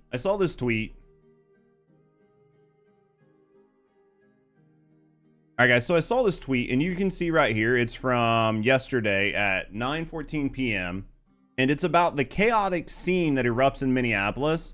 And you can see on the tweet here, people are discussing the video that was shown, and we'll listen to it. Right here it says, Jessica says Americans are getting pulled out of their car, and then Waters says, hey, this is another hoax. You're going to find out tomorrow. She's not going to a doctor's appointment. She was obstructing, right? So we'll watch the exchange, and then we'll discuss it, right? Chaos if Minnesota police cooperated with the federal government. There are Americans being pulled. Chaos if Minnesota police cooperated with the federal government. There are Americans being pulled out of their cars. Americans. You know why, Jessica? Because they're getting in the way. Why do you think that woman driving to her doctor's appointment? She was just a mom. She was just a mom in the wrong place. You guys lie about all of this. That's another hoax. Okay. You're going to find out tomorrow. Add it to the list. She's not going to a doctor's appointment. She was obstructing an ICE operation. And these resignations, Jessica, that's another hoax. It's already been debunked. Really? And how can you look at these videos by everybody? It's like hours ago that was debunked. They resigned in like October. Chaos. All right, so this is the type of content that. All right, so this is the type of thing, and these are the types of discussions that are happening online. So this is the discourse that's happening. One side is saying ICE officers are doing all of these bad things. The video shows it. The other side is going, just wait until the full video comes out, and then we'll be able to discuss it. And there's no common ground there of like, all right, yeah, let's just wait and see. Okay. So here is the actual video. Here is the actual video. And I want you guys to really pay attention to what happens. Let me move my camera up. Here is the actual video. Now, remember, the whole narrative online is that she was on her way to a doctor's appointment. Okay? And that ICE just ripped her out of her car. That is the narrative. Here's what happened. It's a fucking plan. That's not All right, so here we go. Ready? It's a fucking plan. That's not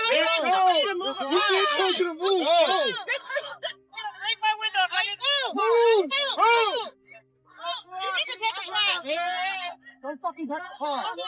Hey, get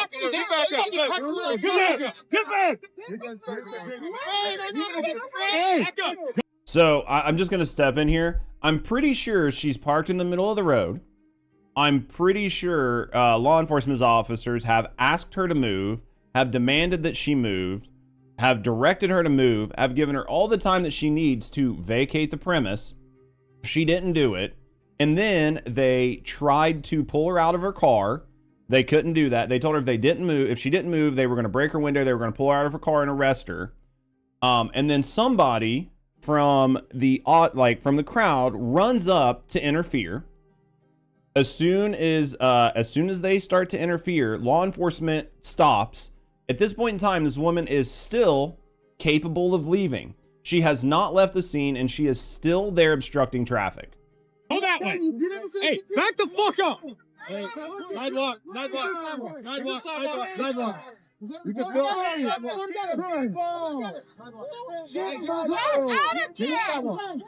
You can see that they are still instructing this woman to leave. They are still instructing her just to leave. That's all they're saying. Just leave. Force is not law. Force is not law. You are not following the law. Now shit has escalated. Window is broke. She's getting ready to be detained. As soon as that happens, the entire crowd starts screaming, "Go, go, go." What do you think is going to happen in this situation? Right? Like she is already well beyond the point where she should have left. The crowd being there changes things for the agents. Yeah, I mean you're not in a safe position at this point, right?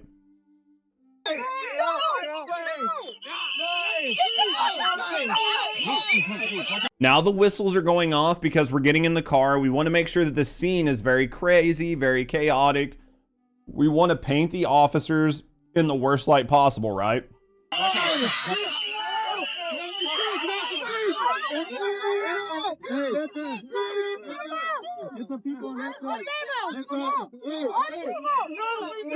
Unprovoked. Unprovoked. You hear everybody screaming unprovoked.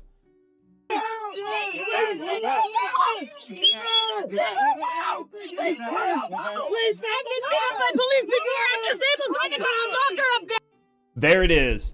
I have never been detained by the police before. I am disabled. I am just trying to go to the doctor. Well, bitch, you could have went to the doctor anytime in the past 4 minutes when you were being asked to leave. You had been given every opportunity to leave this situation, and you elected to stay there.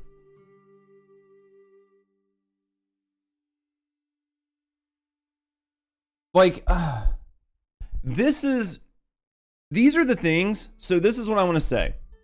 I am so tired of having to deal with this bullshit every day I wake up.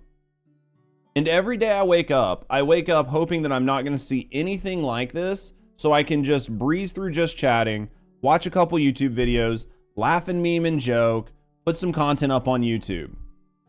But then every fucking night before I go to sleep, I've seen nothing but more and more content like this.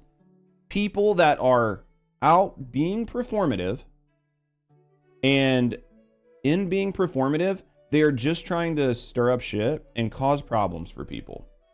And then all of this footage is getting clipped, cut, and edited, and then put out there to try to drive a narrative. And for some reason, it seems to be working on some people. You can make an argument that there might be overreaches, but you cannot make that argument if every clip you put out is like this. Because this is going to turn normal people into people that will disregard everything you say online. So just stop with the fake narratives. Right? I would assume she got paid good for the show and then got set free by the state as soon as she got to jail. Well, that's the thing. As soon as she came out of the car, now she starts fucking, I'm on my way to a doctor. I'm blah, blah, blah. I'm blah, blah, blah. I'm a good person. Dude, your nose ring already gave you away, right? Now supports law enforcement and has to play a cop on TV. Yeah. Hold on a second, guys.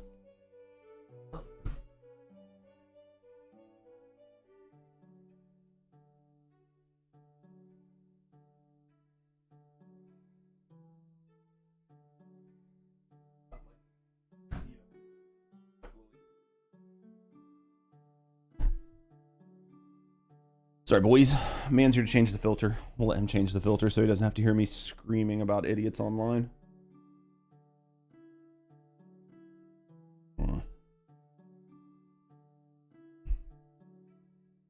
Alright. People that are doing this to ICE are getting paid a shitload of money. I mean, I know that's the narrative online. I don't know one way or the other, but... Oh.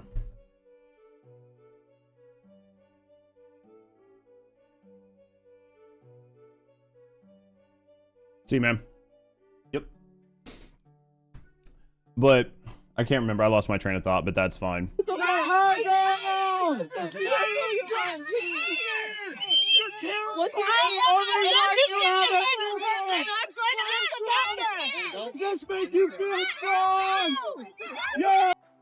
This whole thing, right? This whole thing is so performative to me. You can tell that she's literally just trying.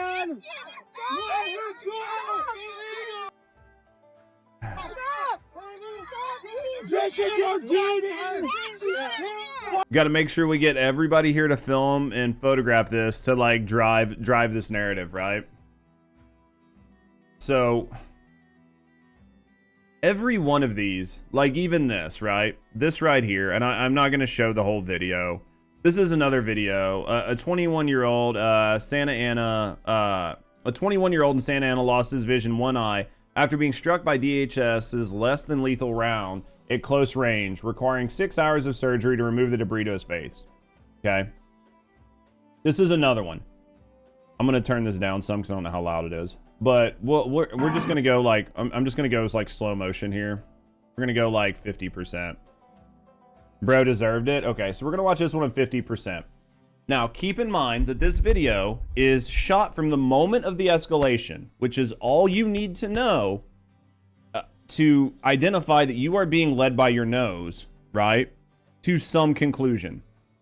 So this is how we're going to do this, right? This person is being detained. Don't know why.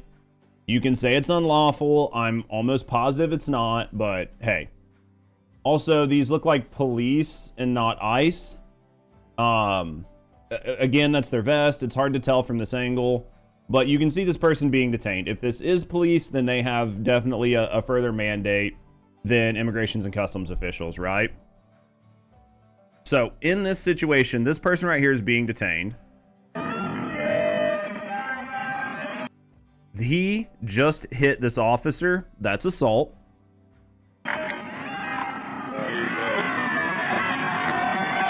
People are running forward.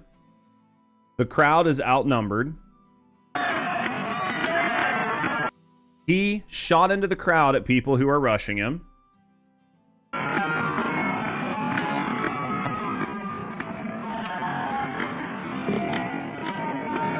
So based on this, right? This video is unavailable. But you can see this entire thing. Again, this looks like police and not immigrations and customs officials. But you can see this video is very deceptively edited and completely ignores the fact that people are rushing the officers. People are trying to come in and intervene. People are trying to interfere and interact, right? Like, this is another one of those videos where it is being shown to you to drive a narrative, and people are unable or unwilling to be honest with you about what's happening. It's the same thing that happened here. We watched this video. I'm not going to go through it. This is another one where this car's got his hazards on. He's trying to block ice, and you're only seeing from the moment it happened to the moment it goes forward, right? That's all you're seeing. And the same with this video. This video here, which was the original Flashpoint, is only showing from the moment that everything escalated. And so for me, hold on, let me do this. Are you at work, dear? 60 streams. You and Thebe are like the only ones. Morning, dear. So boys, for me, this is starting to be a problem. And I don't know how you guys feel about it, but this is how I feel about it.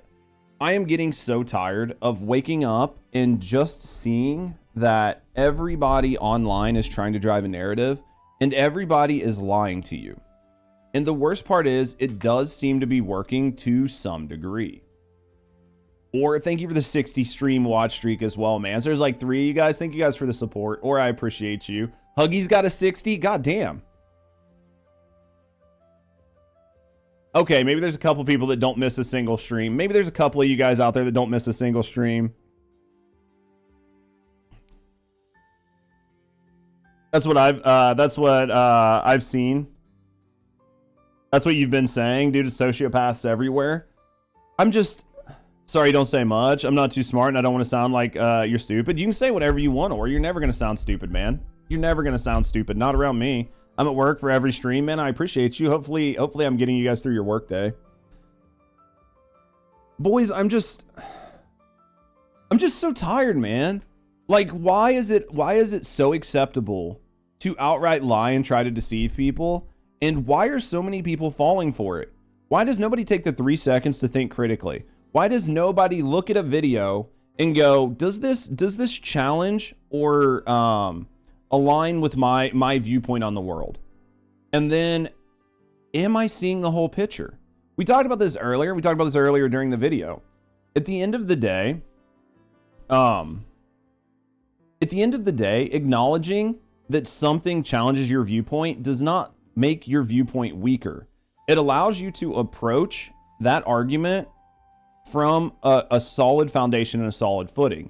If everything you're arguing about is based on a lie, then everything you say moving forward is going to be considered a lie, and nobody's going to agree with you, nobody's going to side with you, and nobody's going to believe you. And the more you push these like crazy narratives and the more you actively lie, the worse it's going to look for your side, because eventually these lies are going to get proven. And once they're proven, every video and everything that you say or do or show is going to be dismissed outright, and it is going to hurt you and your movement moving forward. So just stop lying, man. Hopefully I don't have to make more videos like this, but I don't see it stopping anytime soon. Dude, because they're getting paid to do it, social media, yeah. Won't be shocked if they aren't getting paid to lie and not show the whole thing. What's common sense? Well, it drives clicks, right? It drives clicks. It's like that Abraham Lincoln thing we looked at earlier about the person lying about Asmon. That person lying about Asmon, like this video getting 5.5 million views from fucking Colin here. This is going to get him a very, very, very big check from X. And I think that while we're still monetizing lies and we're monetizing people putting fake information out there, people are going to do it because it drives clicks and it drives people to discussion. And right now, X's algorithm is all about that, and that is the only thing that gets pushed. So if you are not sowing division and you are not actively trying to piss people off, then you're not making any money on X. And this platform, I love X, and I love the ability to talk about anything you want, and I love the ability to discuss things in an open platform without censorship. But right now, the way the platform is set up, it incentivizes people to actively lie or like say the most extreme thing possible, because that's what gets you views and clicks, and that's what pays your bills, right? Because money, I think it's time to take a break from talking about it. I mean, today's going to be very less. X is probably going to get banned. Oh yeah. I mean, that was basically all we were going to talk about today. So we spent a couple hours on it, but we didn't spend as much time as we have. We'll continue to spend less time on it. I think that the news cycle is going to rotate. We've come, you know what I mean? We're coming up on a weekend. We'll get a different news cycle. I think that right now, one of the main reasons this is the only thing being talked about is because Iran has a media blackout. I think once Iran is done with their media blackout, we'll be hearing more people talking about Iran. We'll be hearing more people talking about Iran at that point. But until that point shows up, I think this is the world we live in. So hopefully it gets, it gets sorted out here soon, but X is trying to get Starlink working in Iran. Well, the pictures and stuff we've seen right now are bad. I'm genuinely concerned for the people of Iran. I think since they've been jamming them so far, yeah, Starlink free for the people in Iran. Well, the pictures we've seen so far are fucking damning, right? Like the pictures we've seen so far are damning. Just like stacks of body bags. The video that's been coming out, just unlimited gunfire. The US has made the stance that if you shoot protesters, we'll be involved. Rumor is they're going to start hanging protesters today. I'm not saying the protests over there are peaceful by any stretch of the imagination, right? Like we've seen fires, we've seen things burning, we've seen millions of people in the streets. But I think that if the US took the stance that if you kill civilians, we're going to get involved, we kind of have to at this point. US needs to stay out of it. I think that you guys know my position. My position has 100% always been, if we're getting involved, then we need to make it ours. I think that is obviously not going to be the case. But if it was up to me, I would say stay the fuck out of it, or go in and just make it the United States of Iran, right? Just put a little US flag on there, call it 51st state, call it good. I heard some people talking about this last night. And what I will say is, not if, but when we intervene, I do think that because Iran does so much with China, especially with like oil sales and stuff like that, that we will have to ensure that the oil sales still go to China. Because if we're going to be involved, we don't want to disrupt like one of our biggest adversaries, because we already took out like Venezuela and a couple other people, so we have to be really careful, or else we're going to end up in like a really tense like Cold War situation with China. So I think that we have to be really, really, really careful. But I think like at this point, should be honored. Yeah, I just think that it's just too dangerous, because if we don't honor their contracts and stuff, then we're gonna end up in like a Cold War situation, because we're intentionally or unintentionally putting a lot of pressure on China, and that's never gonna go very well. So I think we have to worry about that. I mean, when it comes to like interfering in the region, obviously I would prefer if we're gonna stay out. But if we're gonna do it, then we just need to do it, and we need to do it fast, right? Like I don't want another 20 or 30 year war for oil. If we're gonna go in there, then go in, fucking take everybody out of there that's not supposed to be there, fix it, turn it over, and walk away. We don't need like a 30-year war. Personally, don't have a problem with China or Russia. I still think we can all do business together instead of each other's politics. You absolutely can, and that's the way you have to approach things. Like, from a geopolitical standpoint, we have to approach them as like competitive businesses. But sometimes you just need to learn to stay out of other businesses' ways, right? Because you're too big to go at each other. So the best thing you can do is just stay out of each other's way. And if you do have to interfere with each other, you want to make sure that you're causing the least amount of ripple as possible. Because if not, you're going to have serious problems. And unlike business, this can go from like business to war very fast, right? America has its own problems we deal with other countries. Absolutely agree. And I think that that's why a lot of politicians have been sort of running on populism and American first rhetoric, is because those things resonate very well with people. And why are we spending money bombing other countries, building them up, propping their governments up, doing nation building, when we can't even get our shit together here, right? So I think that's a very fair and valid concern. And I think that's a concern a lot of people have.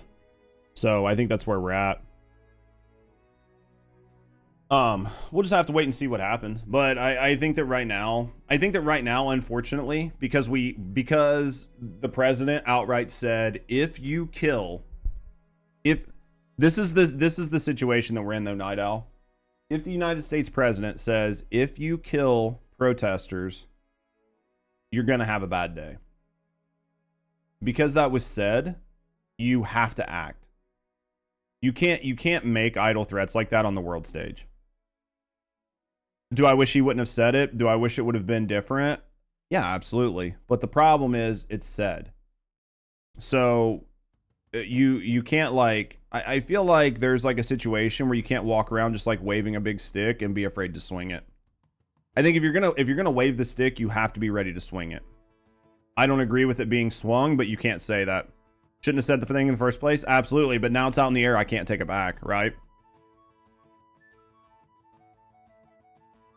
Everyone wants to be number one but can't hang. Oh yeah, and the other thing is too, like, anybody that doesn't understand that we were going to interfere or intervene either way is a bit naive. We might not have done it overtly, but we would have sent in shadow troops, we would have sent in Green Berets, we would have sent in Delta Force, we would have sent in soldiers to help prop up the resistance, we would have supplied them with weapons. Like, we've always done that. And I'm not saying it's a good thing, but that's what we've always done. We've just done it behind the scenes. What up, Antique? And in this situation, I think that I don't think we should be there, but if we're going to be there, that would probably been the best way to do it, because it's very covert and it's very low impact and it's very easy to walk away because nobody knows you're doing it. But I think that when you stand up and shout out to the world, if you do this, then if you do X, we're going to do Y. Then you have to do Y. Because you cannot be on the world stage and not do Y after you said you were going to do it. Because it puts you in a position of weakness. And nobody wants to be in a position of weakness, especially when you're supposed to be, you know, the most powerful out there. I think that's where we're at. That's where I disagree. The president should show strength. Weakness does nothing to deter our enemies. Following through on it is different. Yeah, I just think that I don't disagree, because, like, so Leon, I know I just explained this, I'm not gonna explain it again. I think it should have been handled in back channels. But if you're going to say it, you're fucked. Do I think he should have said it? Probably not. I think it should have been back channeled. But once you say it, and there's nothing you can do. We don't have the strength to show we cannot take care of our own country. We do. Here's my counterpoint to that, Night Owl. Here's my counterpoint to that. We have the ability to shut this shit down in Iran. We have the ability to shut the shit down in our own country. We just elect not to, right? We just elect not to. It's like the bullshit happening with like all these protesters like breaking laws and stuff in Minneapolis and all over. Agree or disagree on what they're doing. As long as it's legal, they have the right to do it. If we wanted to, like, you could definitely just invoke the Insurrection Act, send the National Guard there, and then just anybody that got like within arm's reach of these of the enforcement agents, got arrested, and anybody that refused to comply to lawful orders got arrested, you would squash this shit in a minute. We don't want to do it. I'm not saying we should, but you could absolutely do it. And it's the same with the thing in Iran, Iran. Like, the US could shut that shit down tomorrow. They could shut it down today. We've got enough drones and enough missiles and enough cruise missiles, and we've got fucking, we've got like Navy fleets in the region. We could absolutely bomb that place into the ground and kill everybody that opposed us, and then just walk in and put a flag and be like, here's the flag. You officers, you run this. We could instill a military government that day and be like, it's done.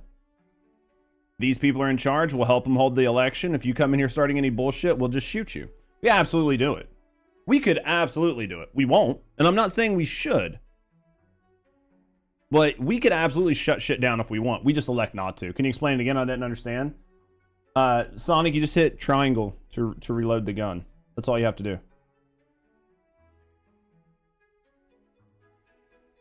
But, I mean, you could absolutely shut this shit down. It's just we elect not to. We just elect not to do stuff. All right, boys, I'm excited for this video. I'm excited. I'm super excited. I think I'm going to use the bathroom, and then we're going to talk about this video. Because I have a very unique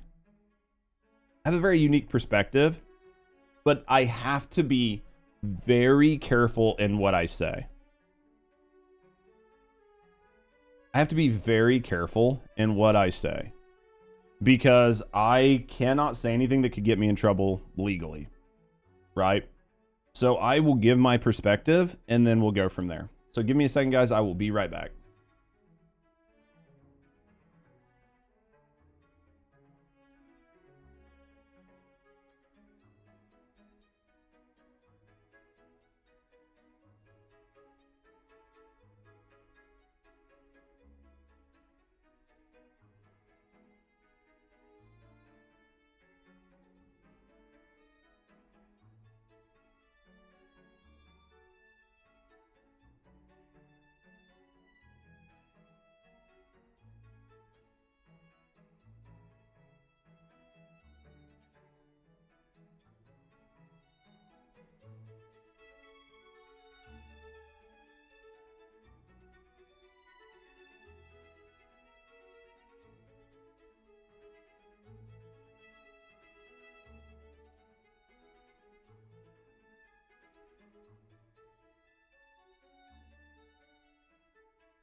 All right, boys. All right, guys. So we are going to talk about, all right. So hold on. This is about, anywho. Let me pause this. Change the states to the corrupted states of America. I mean, you could. It wouldn't be a lot. It wouldn't be a lie.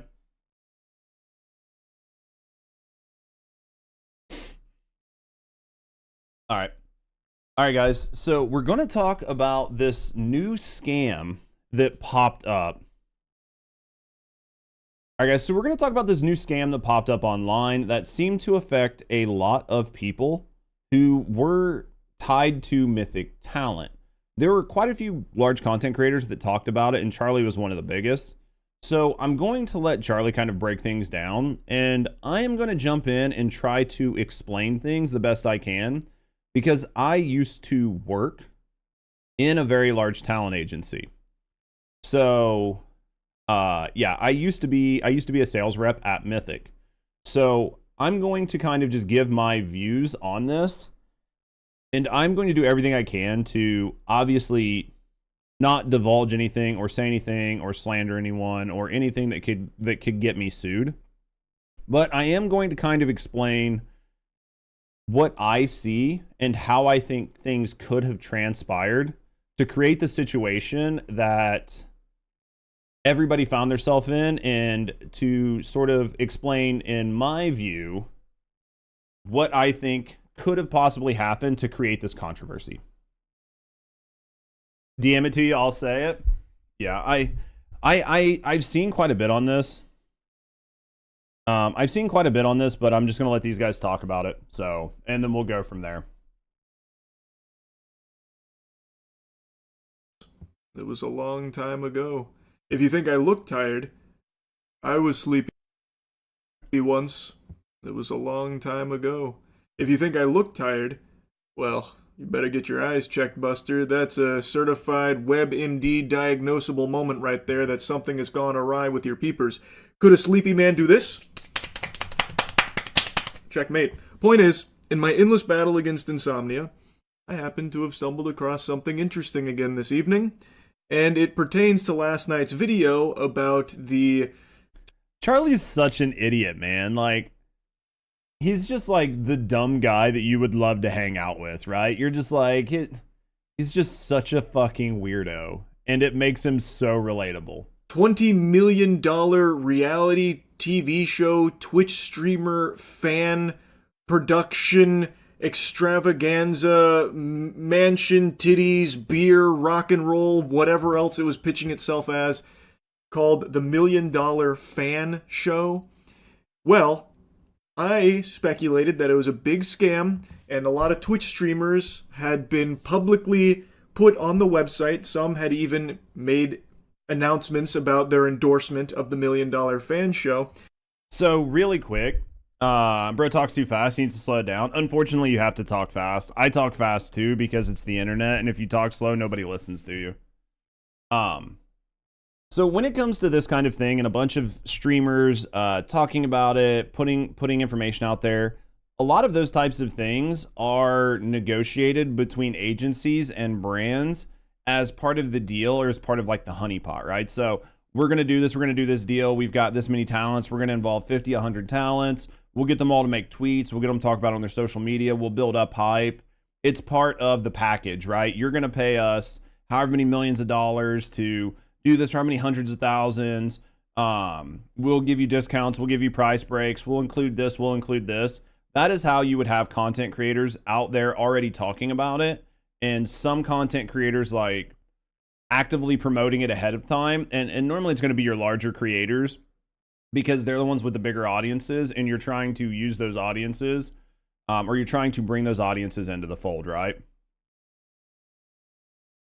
And nothing about it seemed legitimate. I'm not just going to regurgitate everything from last night's video. You can check that out if you want a deeper dive on everything that was wrong with it. But last night on stream, like 45 minutes after I posted the video, they took their website down. Then I was checking their other ancillary shit, and all of that is removed. It seems like they are scrubbing any existence of the $1 Million Fan Show from the internet. So like even the Reddit post that the livestream fail mods posted is taken down. I don't know if that was by order of the $1 Million Fan. The problem is they 404'd that scam. Well, here's the problem. The biggest problem here is that this had more than likely went on far enough that the people that would be involved, so in this case, we'll say hypothetically, if, you know, Mythic seems to have been involved to some level as a talent agency promoting it to their talent, right? They seem to have talked to their talent about it. They seem to have promoted it to their talent, and their talent seem to have promoted it to their audiences. The $1 Million like fan club thing or whatever, they can take down their website, they can take down their IG post, they can have LSF like try to scrub the internet, but at the end of the day, everything seemingly would have been turned over to Mythic at some point. Mythic should, in theory, have contact information, personal information.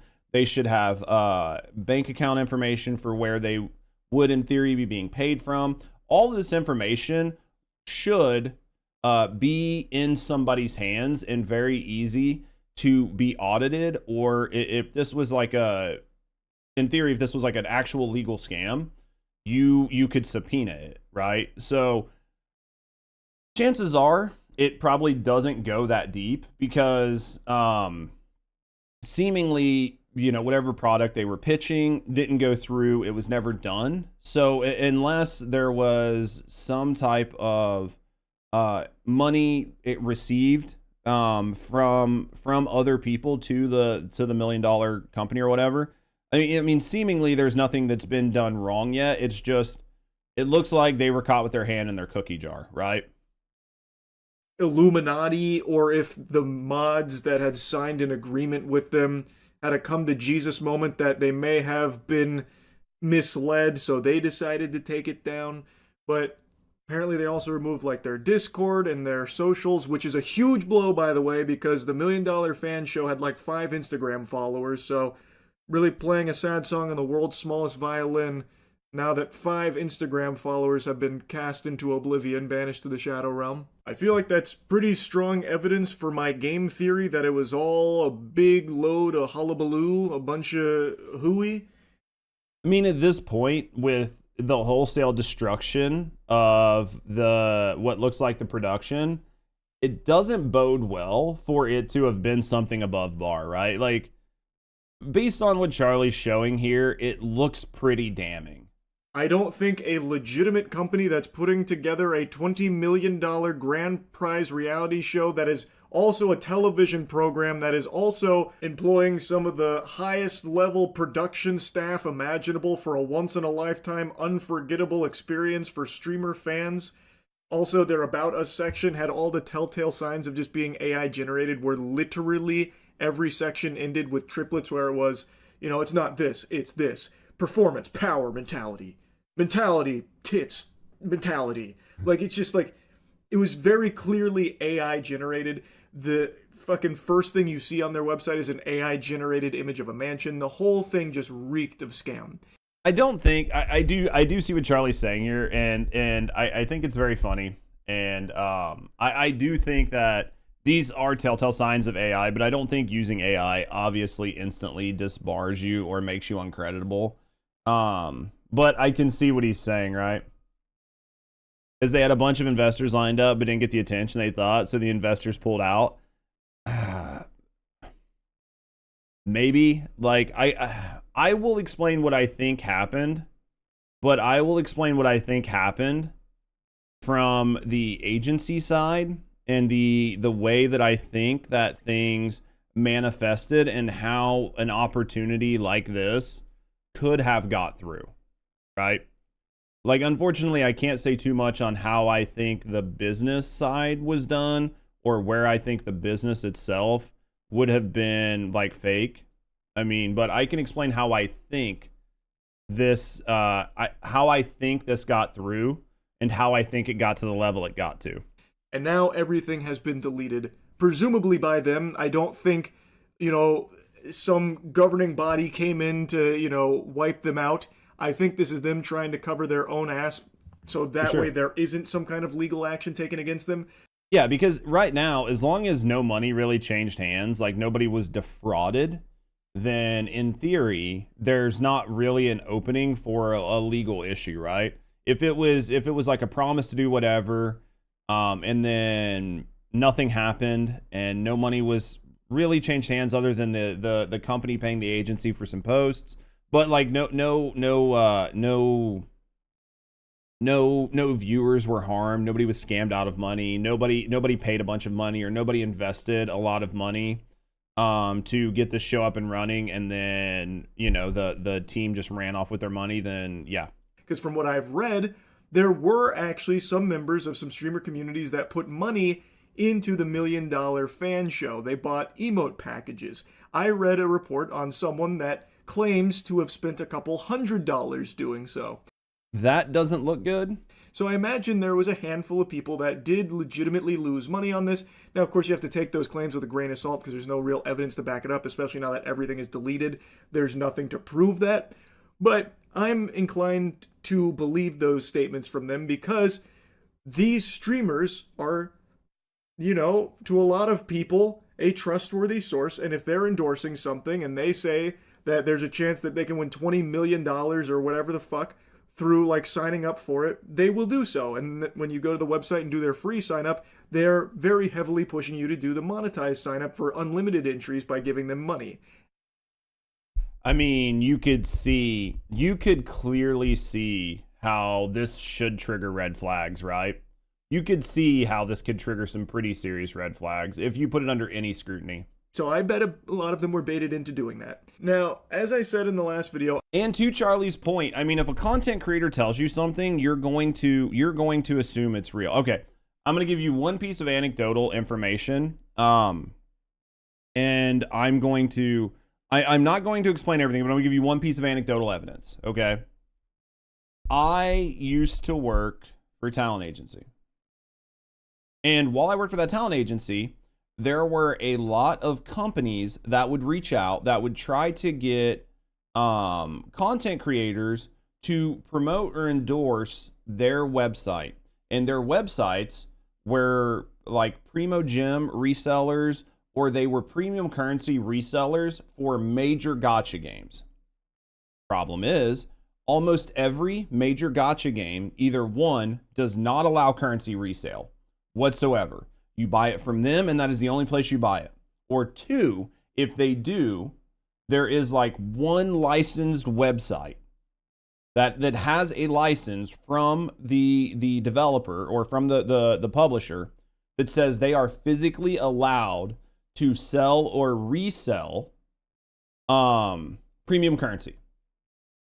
That is it. So it is something. Yeah, there are a few licensed top-up sites. Very, very few. Okay.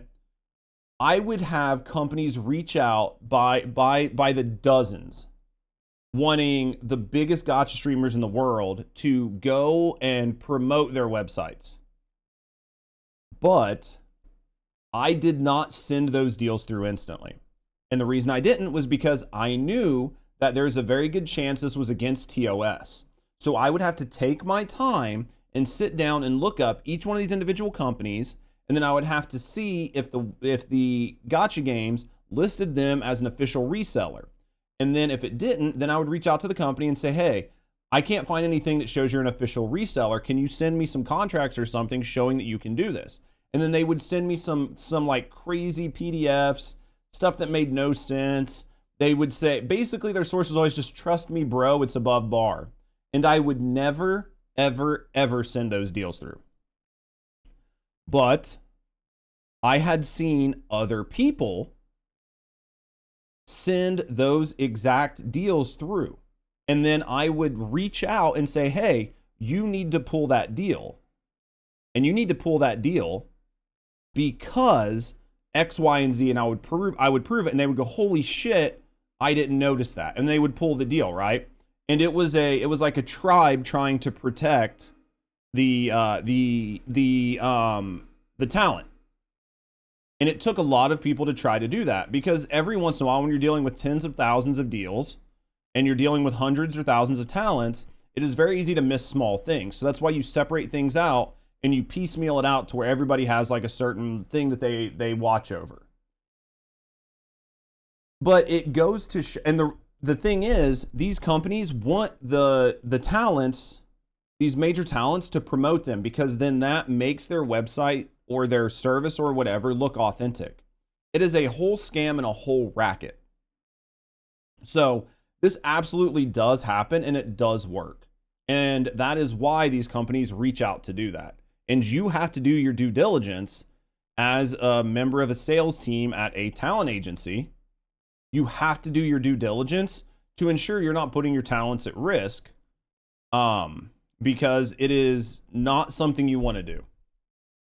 I am shocked that Mythic Talent actually even floated this to their creators, like Extra Emily. She, in her statement, mentioned Mythic Talent by name, that they had pitched it to her. I was surprised it made it to a streamer, because anyone that even had their eyes open and neurons firing for a second would go to that website and know full well immediately, right from the jump, that this is not real, that this is fraudulent. So here's what I'll say on this. I'm going to speak very broadly in very general terms, okay? not every agency, but there are a lot of times in agencies where you are responsible for a very large influx of potential deals. And you are highly incentivized to churn as many deals as possible because more than likely most sales reps are working on commission and they're being graded quarterly on if they're hitting their sales goals. So one big deal could keep your job off of the chopping block for a quarter. So if sales reps are incentivized to churn deals as fast as possible, they're incentivized to go for the largest deals possible, they are going to go through things ridiculously quickly. And what I could see happening is this deal could have been presented. There could have been a conference call. There could have been a couple Discord calls. Somebody could have had it explained to them. And the sales reps who might have been in charge of the deal saw dollar signs and they could have saw problems, but there wasn't enough there to trigger red flags. So they just kind of moved things forward and moved on to the next deal. And in theory, they would have just said, well, we'll put it forward. It doesn't hurt anything. We'll verify it and validate it in post. We'll make sure everything checks out. I know that sounds bad, but these types of things do happen in agencies. One of the biggest issues that I can see as somebody who has worked in sales is setting up a situation where you prioritize, where your sales staff prioritizes bonuses and profits over doing their due diligence. And that is because their jobs are constantly on the line. And that is because that is the only way they make money. So instead of doing what is best for the talent, they're incentivized to do what's best for them and by extension, what's best for the talent.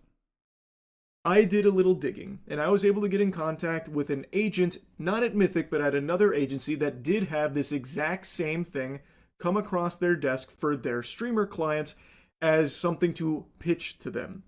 And according to that agent, I don't know how deep into the nitty-gritty I'm allowed to get, what they sent them, the pitch deck, was extraordinarily different from what ended up making it to that website. From what I understand, and from what I have been told, they were under the impression that this was an Amazon-backed production, at least initially. And at the time of receiving this offer, they didn't have a website or anything public outside of that pitch deck, I guess they were hawking to agencies. Yep, and a lot of this type of thing, so that right there explains a lot. You are being shown, as a sales rep, you are being shown something that is very highly conceptual. You're being told that a major backer is involved, and you're seeing massive dollar signs. You're hearing big numbers, you're hearing big potential spins, you're seeing a pitch deck that was put together in a way to entice you to do it, and all of it is added, all of it has an air of legitimacy added because you're being told that Amazon is backing it. So because of that, you feel very confident pushing it forward. And the reason you feel confident pushing it forward is because if you do not push it forward, okay, here's what I'll say. If you do not push it forward, then these agencies will go to, or these brands will find somebody else in your agency. And they will reach out to somebody else in your agency who does not do their due diligence as well as you. And they will present the same pitch to them. And they will completely leave out the fact that they have talked to you. And they will bounce from rep to rep until they get somebody to bite. And then when that happens, that deal will get pushed forward. And then in conversations, your name will come up. And your name will come up that you dismissed the opportunity. And in doing that, there's a chance that now you are going to be in very deep shit because you turned down an opportunity from Amazon. That is how it's going to be seen. So for a lot of people, they, I'm assuming, would err on the side of caution for themselves and just put this opportunity through. And that's how you could see this happen. You can say it's dumb. You can say it shouldn't happen. You can say there's no way it happened. You can say whatever you want to say, but at the end of the day, that is what I could see happening here. And it is indeed a paid promotion. The streamers that are listed there were paid for this partnership, and there was no additional information available beyond the concept of the show and the promise that Amazon was behind a historic $20 million streamer fan buttfuck hullabaloo reality TV show.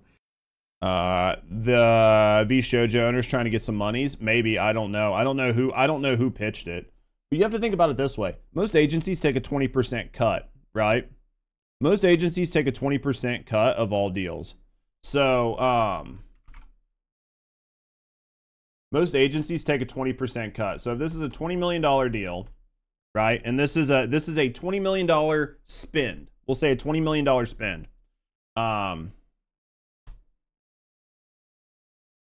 That is a $4 million payday to your agency. That is a hefty payday. So this right here meets your sales goal for an entire year. You are not going to be willing to pass this up to somebody else within your agency, because this is a $4 million deal, and then depending on how much you get, you could get I think it's like times, like we'll say, depending on where, like we'll say you get the 5%. We'll say you're like up in the sales. It's a $200,000 commission, because you get 5% of the profits, right? Because the agency gets their 20% cut. And then you get 5% of whatever would have went to the agency. So this was a $200,000 opportunity to a sales rep. Like, obviously this got pushed through, right? I mean, you can see how this would have got pushed through. I'm not defending anybody for doing it, but you can see how this would make sense. So you had a hungry young push the deal through without doing his due diligence because he saw the commission check. Saw the commission check and he was told that Amazon was involved. That's all you need to know. That's all you need to know. Now, one of the streamers also sent me the exact offer that was presented to them, which gives further confirmation to all of this. It comes from Mythic. This is the direct offer from Mythic that this streamer received. I'm not going to show the... It can't show the offer. If he shows the offer, then... If he was to show an offer, then an agency would be able to tell exactly who sent it, because these offers are bespoke. Actual thing, so that way no one gets into legal hot water here. Exactly. I don't want to, step on too many Legos, but I will give you the general overview for what the pitch was, the offer. Interestingly enough, the offer came back in June of 2025 from Mythic, and the opening line was about how it's an Amazon series. This is an Amazon series looking to break records, a historic $20 million prize purse reality show. It doesn't even name the show, by the way. I'm guessing back in June of 2025, they didn't even have the name of the show. Or they wouldn't have. You, like, once you got this pitch, like back in the day, you would have known none of this, right? You would be saying, well, we're doing this in June. We're trying to get everything together. We're trying to get the budget together. We're trying to line it out. We're trying to pick our major agency. We have a 5, 10, 15, 20, $50 million spend, whatever we have, right? There's a $20 million prize pool. So the company's expecting to make more than $20 million because they're not going to give away all their profits, blah, blah, blah. I'm not going to go into the, but in theory, it would be worth a ton of money. So they're just, hey, we're trying to onboard people ahead of time because we need to be able to ensure that we can get everything to move forward with Amazon, right? Anything concrete. There was no website, no mention of like LSF or brand partners or anything like that. It was just a single sentence that said, Amazon reality TV show set to air on Amazon Prime featuring the soon-to-be broken Guinness World Record book for biggest prize pool in history, 20 million, winning group splits money in half, 10 million to you and 10 million to the fan. That is the entire explanation for what this deal was. Interestingly enough, like I said, June of 2025. The deliverables were in a reality TV show appearance, 1 to 7 days, depending on how far you make it.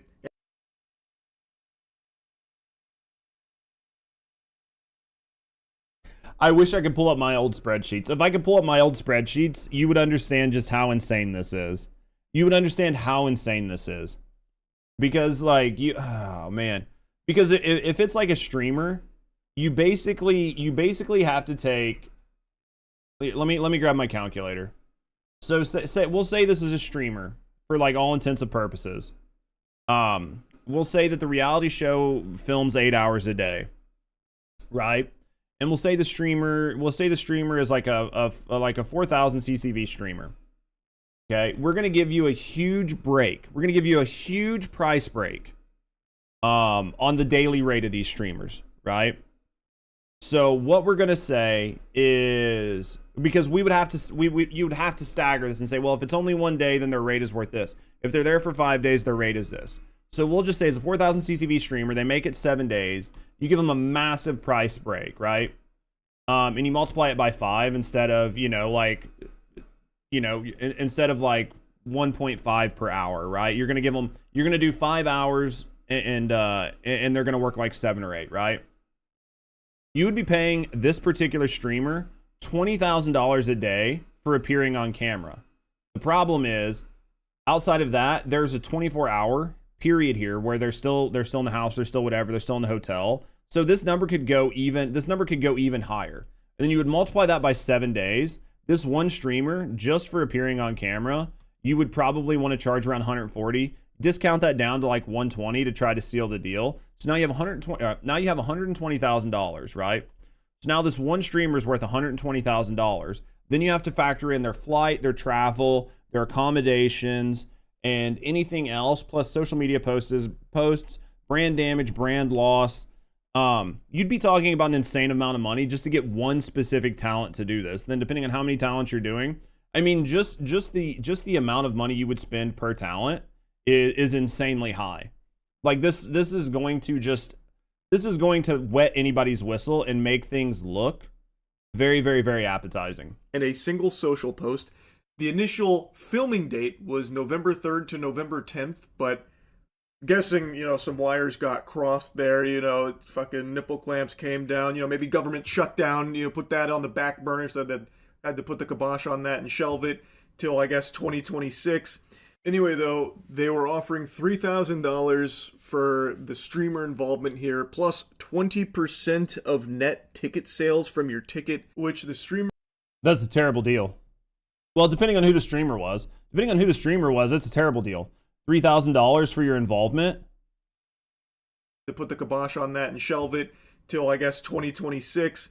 Anyway, though, they were offering $3,000 for the streamer involvement here, plus 20%. That's a terrible deal. That's an absolutely terrible deal. No, why? Who would have signed up for this? I just showed you what the value of somebody who streams would charge to do a promotion. Why would you go? Because there's no guarantee you're going to get $10 million. Like, there's no guarantee your team's going to win, and you're going to get ticket price. You're going to get 20% of all tickets sold, which means you're working on commission. Streamers hate fucking working on commission. I know, because I tried to get people to sign up for it. This is a terrible deal.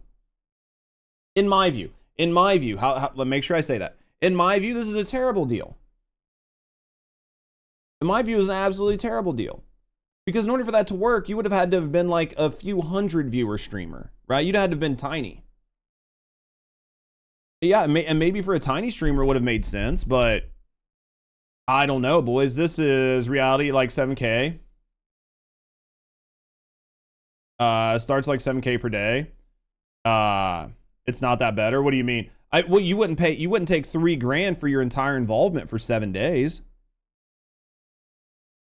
I wouldn't. If I was a big enough streamer, you're losing money. No, it's 7K per day. Yeah, that's what I mean. Charlie's saying they were offered $3K for their entire involvement, plus 20% of ticket sales. Whoever reached out to Charlie, that's insane. Yeah, here, you can let's do it again. Guessing, you know, some wires had on the back burner, so that had to put the kibosh on that and shelve it till, I guess, 3K months pays a lot for people. You can't think about it like you were, do. You have to think about it as creators. Creators are getting paid $8,000. That's what I mean. Creators are getting paid $8,000 for 2 hours worth of work, not 8 hours a day for 7 days. 26. Anyway, though, they were offering $3,000 for the streamer involvement here, plus 20% of net ticket sales from your ticket, which the stream. I mean, like that's insane. That's insane. If you were to take it to 7 days, right? Hold on. Where's my calculator? Where's my calculator? $3,000 divided by 7. That's paying you $428 a day. Divide that by 8. That's $53 an hour, which sounds really freaking good. But for a streamer, that's terrible. That's terrible. That's terrible. If you're a 1,000 CCV streamer and you do a 2-hour sponsored stream, you would make $2,200 in a single for 2 hours. For 2 hours. Not even a day. We're talking hours.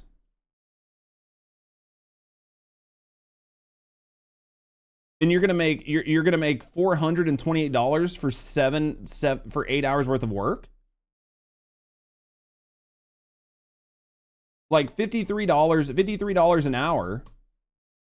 Yeah, I mean, like you're making, you know, divided by 8, you're gonna make $53 an hour. That's wild. Like there's no I don't know, boys. I'm really struggling to see how this was a good deal, depending on who the creator was, but Jesus Christ. Streamer expressed some confusion over because they didn't believe Mythic knew that there was like this paid entry option, but in the offer it says they were getting 20% of net ticket sales.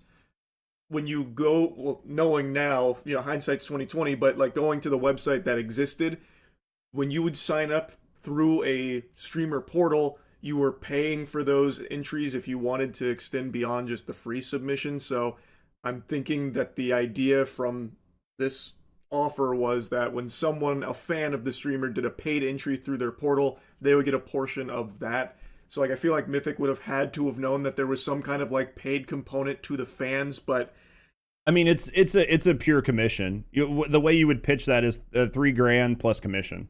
Like that's how you would have said it to the talent, right? Like if you were a talent manager, you say, hey, I got this opportunity for you. It's $3,000 paid, plus 20% commission on all ticket sales. Like that's the exact verbiage you would use. Who knows? There's so little information here in the actual offer that Mythic took to the streamers. I am still extremely surprised it even made it to a single streamer as something to consider. I don't know why there wouldn't be more digging to confirm if this is actually even an Amazon show, because after the offer, they then go into like a general explanation for it, and it is so bare bones. It sounds like something that a person would cook up in 5 minutes while taking a shit after consuming, like, you know, their morning oats or something. There's not a whole lot of thought into this. Competition details: 1 creator, 1 fan group eliminated per day, $20 million cash prize, 1 creator, 2 fans. They will be gaming IRL and cognitive challenges, think Survivor, but for creators. And then it just lays out like the most simple, boring shit ever for the competition. And then the Apocalypse Challenge on day 3, during which fans will compete head-to-head with each other, resulting in a mass elimination. So to be fair, it's only 3 days. So you're only doing it for 3 days. So $3,000, it's $1,000 a day. That changes the math some. But it changes the math some, but the draw for this is going to be creators like Extra Emily, right? You want very large creators that have very large established audiences. And for these payouts are very, very small, I'm assuming, for the type of creators that you would be targeting. In my view, again, I could be wrong because I don't have access to everything. I'm just giving you my bird's eye view from where I stand. And like, things that I have seen from working in the industry, right? I wonder if it was from Mythic or it was spoofed and sent to smaller creators. Doesn't work that way, Wordu. It doesn't work that way. So here's basically how that works. Okay. Right now, from everything I'm understanding, and this is just my understanding, it sounds like a lot of Mythic talent creators were targeted. And you have people like Extra Emily and you have people like Esfand saying that they had got offers or they were involved. Here's what I will tell you about like signing for an agency. Most agencies, you will sign an exclusivity contract. Not every creator. If you're Hassan, if you're Asmon, if you're a big creator, it is going to be very hard to get you locked into an exclusive contract to where you only take opportunities from one particular talent agency. But for the majority of content creators, once you get to a certain size and you sign up, you sign a contract that says you are exclusive to that agency, which means all of your deals will run through the agency sales team, and then be presented to you by your talent manager, and then you will discuss it with your talent manager, and then your talent manager will negotiate on your behalf with the sales rep.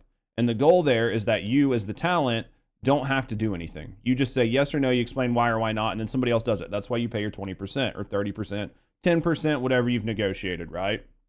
So in most of these situations, it seems like a lot of these came from a specific agency, and it would make sense that in theory, it would have had to have traveled through the agency, because for the most part, most agencies will require you to sign an exclusivity contract, which means it's the only way you can receive an offer. And if you receive an offer outside of it, then you're in breach of your contract with your agency. Does that make sense? Yeah. So it also went to bigger clients who know, or were managers that know the talent reps. Yeah. Yeah, because like Extra Emily was one of the first people to talk about like the offers that she had got online. That's sort of kind of like what blew this up. Narrow the group down so each creator is ultimately paired with one of their original fans for the last 4 days. All right, so then it said 4 days after that. So it sounds like it is a 7-day thing, which if it is a 7-day thing, then it goes back to my original math, which is terrible. I mean, I've heard that they can be really shitty to middle management, and some people let go the real talent, but I digress. I mean, I can only say so much. It's like, it's if you went to like a fucking Redditor and asked them to really quickly come up with a streamer game show or something. Now, as for the initial start date of November, the streamer was just told that it got pushed back to March. That's pretty standard, right? Like I know Charlie's getting ready to explain it, but like having activations pushed back isn't that big of a deal. We want to do this. The game got pushed. We're going to push the activation back. We're going to renegotiate the contract. That's very standard, right? Oh, especially big deals. Yeah, there's a chance that they'll get pushed back or get delayed. I don't think there was any like real explanation for what went wrong. You know, maybe bad weather, perhaps government shutdown, you know, all kinds of possibilities for why it got moved. But they weren't really, you know, kept up to date, kept abreast on everything going on here with this huge, giant Amazon show. I am even more surprised that any agency would have seen this and just shipped it as is, just said, fuck it, do it live. We'll send it out to our streamers to see if they'll accept the $3,000 offer with the 20% ticket sales split or whatever. I explained this, so I'm not going to go back over it. I've kind of explained how I think this could happen. And I think that it's easy to look in hindsight and be like, this shouldn't have happened. But I believe that I explained how it could happen. And once you understand how it could happen, it's very easy to see that it's probable. I believe, I would assume that now that this has come to light, and seemingly there haven't been any statements by anybody on this, I would assume that there are conversations happening at the different levels that this happened, to try to figure out what happened and how to prevent it from happening again, right? Like a level of I don't want to say damage control, but just a level of introspection. I'm trying to be really careful on what I say here, guys, because like it's clear as day that I worked for this talent agency. Like you can check my LinkedIn. Like I've worked there, so I have to be very careful in what I say here, and I have to be very careful how I say it, because I don't want to be in trouble, right? Like I don't want to be sued. So all I can do is explain to you how things happen at agencies in a very broad, like very broad strokes, because I don't want to be in trouble, and I don't want to lay blame on any particular person or group. I'm just going to explain how I think things like this could happen. Because like I feel like when you are getting this as, you know, pitched as an Amazon production, you would probably want to confirm if this is actually coming from Amazon. Because if you're going to work at this agency managing these kind of contracts and stuff, but you're working under the impression that no one's going to tell lies on the internet, what's stopping just any old Joe Schmo Dorito dusted fingers from sending you a cold call email saying like, hey, this is me, Amazon, pitching you a $50 quadrillion reality television show. I'll offer like $3,000 with some rev split to your streamers. Do you mind taking this to them? I'd love if they start shouting out goochsweat.org soon. It's a very legitimate reality TV show. We're Amazon, by the way. And you not press that any further. Because you would think so. What I will say is I am fairly certain that most large agencies have a contact at some of these big companies. I can say, here's what I can say. I can say for a fact that at one point, I can say this. I can say this. I can say that for a fact, there was a mega streamer, massive, probably one of the top streamers in the world. It wasn't Asmongold. It was one of the top streamers in the world at the time. I got an offer for that streamer, and it was from Google. Actual Google. I ended up not being able to seal that deal. And you know why? It wasn't a big, massive, mega deal, and it did suck that the deal fell through. But it was because there was no world in which I just believed that the emails and the conversations I got were from Google. I did not do it. I had to do my due diligence. I had to try to get on calls. I had to backtrack people on LinkedIn. I had to verify emails, because this is a very, very easy thing to spoof. And transparently, the value of the deal was far below what the content creator would accept on paper. So, lowball deal, lowball offer, coming from Google, targeting a major streamer, asking for deliverables, and all of these things. And they were deliverables that the streamer doesn't do, the streamer has put on paper that they don't do, that they said they don't do. Everything was a red flag. Every step was a red flag. Okay? So I missed the deal timing. What ended up happening is I missed the deal timing, but I had made a contact at Google because I was able to verify that it was an actual offer. And the deal on paper would have never been accepted by the talent. But we had made a connection. And that connection is worth more than any one particular deal. Now, I'm not going to go into what happened after the fact, because it is and the reason I'll say that is exactly what happened with this deal is why I can say this, and why I could say earlier that you want to do the deals, you want to push the deals, you want to do these because you don't want somebody else to get that offer and then try to take it through, and then all of a sudden you're being asked why you didn't do the same thing. That is the last thing you want to have happen. But it does happen sometimes. So at the time, because I have worked in business for years, I knew to take the time and do the due diligence, because the connection is worth more than any one deal, and it is not worth the risk to talent to take something to them that puts them in jeopardy. That's what I can say. So like, I can see this, but I was very responsible about it. Does that, I don't know. I don't even know if that adds anything to the conversation, but that's what I can say about this and about how this works.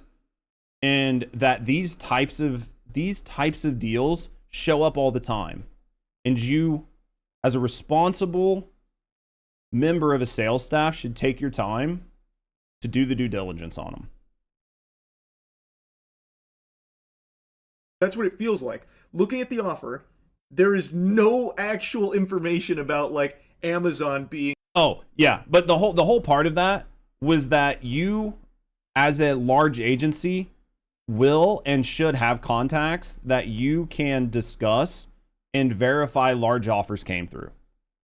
So I would assume that every large agency has some type of contact at Amazon.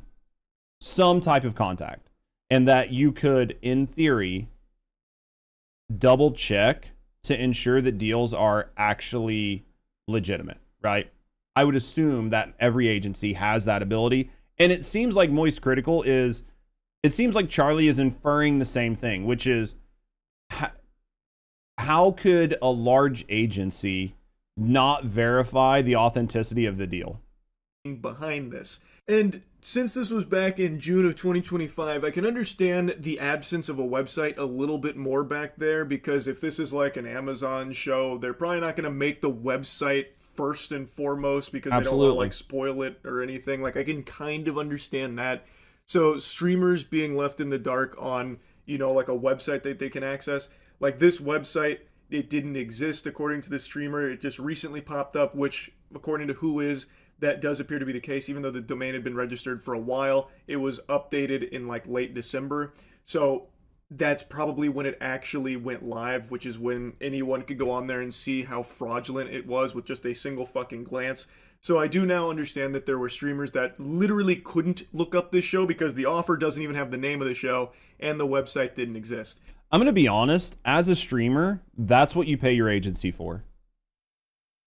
Why as a streamer would you pay somebody 10, 20, 30% of your deal just to have to verify and validate everything on your own? This isn't like a referendum on Mythic. This is a serious question. There is no world in which, if you are signed to a major talent agency, that you should ever have to do the due diligence, because that is why you're paying them. What I'm still confused on is like why anyone would still accept that deal. And then I start to understand a bit more that they just have trust in the agency not to be presenting them with a scam. Absolutely. They had trust that the Mythic talent, for example, like in Extra Emily's case, was bringing them something that was legitimate. So they're seeing like, oh, it's an Amazon show that wants to work with me and they're making this offer. Okay, this seems like a big deal. I'll sign up to that and, you know, do the social post or whatever. Also, if you try and look up milliondollarfan.show now, the most recent update to the site was today, because the update was just nuking it, taking it down. But prior to that, it was updated in late December, which is when I imagine this went live. So now it seems like the streamers literally didn't even have access to look up the information themselves on that website, which again, doesn't take a super sleuth, you know, fucking pinky up internet, you know, narwhal baconing at midnight master to see that that is a fucking disaster of a website that is clearly in a shady spot, most likely looking to scam.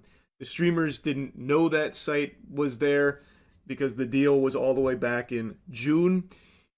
Though I will say, looking at the offer, this should have been something that I think streamers should have been a little weary of, because it feels like it is very odd just looking at it. But I think that does fall a bit more on the agency than it does the streamer itself, because there is a level of trust from streamers with the person that is like managing their brand deals. Absolutely. That what they are getting is not just fucking toilet paper. And that's true. I mean, when you sign up for these agencies, you're supposed to be building rapport with your talent managers, and you're supposed to trust, right, that whatever they're bringing you is above bar, and that is why you're paying the agency. So the sales reps should be vetting every opportunity that they get before they ever pitch it to the talent manager. The talent manager should sniff out the deal and push back if they believe that in any situation that the deal seems sketchy, fraudulent, or just not good. And then they, in theory, would push back to the sales rep to ask for additional information, verification, validation. There's so many levels that go through this that insulate the talent, that the talent in my view have or has done nothing wrong. I'm not saying that the talent agency has done anything wrong, but I'm just saying in general, that is why talent pays an agency. Trying to wipe their ass with their fans. And in this case, I am still just shocked that it even made it to the streamers in the first place. This should have been probably caught far earlier. I imagine they could have confirmed well beyond this, like almost a year later, that this wasn't Amazon behind it. If they had, like, you know, maybe set up like calls or something, or looked for any level of proof of this being Amazon, like even just questioning, where is this money coming from? Who else are we working with? What is the actual production timeline and all of that looking like? I feel like there was definitely a way, like Mythic Talent could have caught this and then never even had to get to this point where there were real victims, where based on what I've read, there were people that put in like hundreds of dollars, which again, I know you have to take it with a grain of salt because there's no like evidence to support those claims that people lost a ton of money, since now everything is scrubbed, but I'm inclined to believe them because the audience has a level of trust in the streamer that what they are pitching is not just a scam that's going to just rob their fucking piggy banks. No, and this is all true, and this is why this is such a very interesting situation and scenario, because at the end of the day, if viewers and fans lost money, then that seems to be a problem, and that seems to dissolve a level of trust that will have been built between the community and the streamer. And that is very damaging to streamers, right? Like, for content creators and streamers, we work on building a rapport with our community, right? I want you to trust when I tell you something. And I want you to trust that what I'm telling you is the truth, or the truth as far as I believe it. And I don't want you to feel like you can't trust what I'm saying anymore. So I do think that there were real victims here, and I think it was just so easily avoidable. This shit is just fucking wild that it even happened. RIP $1 Million Show. Definitely feels like it was a scam from the get-go, considering they have just vanished, poofed out of existence, and erased every trace that they were ever even here to begin with. Anyway, though, that's really about it. So, yeah. It's a huge YouTube issue. I think that Charlie did a good job here. I think that Charlie tried to discuss things in the best way he could, you know, while trying to protect himself and insulate himself, and explain sort of what happened. So I think this is a very interesting situation, and I'm surprised, like a lot of people, that it did happen in the way it happened. But I think that hopefully you guys enjoyed me talking about it. I know it was kind of rambly at some points, but it's very tough because I have to try to insulate what I say. But hopefully what I added helped you understand how it could have happened, why it could have happened, and sort of the financials that would have drove people to possibly make the decisions that they made to make this happen, and to put these content creators and streamers in the positions that they were in. But you guys have to let me know what you think down in the comments below. Charlie was being fair, but hindsight is a huge bias. Yeah, that's why I think that for me, I think that Charlie was being as fair as possible, but he does have like hindsight that you wouldn't have had going through the situation. But I think that's why for me, to be able to talk about it to some degree, I was able to explain, you know, from the perspective of somebody who has worked in the industry as a sales rep, who has worked for a massive talent agency, how this could, right? Like the theory behind how it could have transpired. Because I think that there is a level of like, well, how could it happen? Okay, this is my theory on how it could have happened. Does it mean that's what happened? Absolutely not. Is it damning to like the talent agencies or the company? I don't think so. But I think that just trying to give you an idea helps out. I gotta sit in my room, but home. And then I think we'll watch one more video and then we'll play some games for a second. Give me a second, guys. I'll be right back.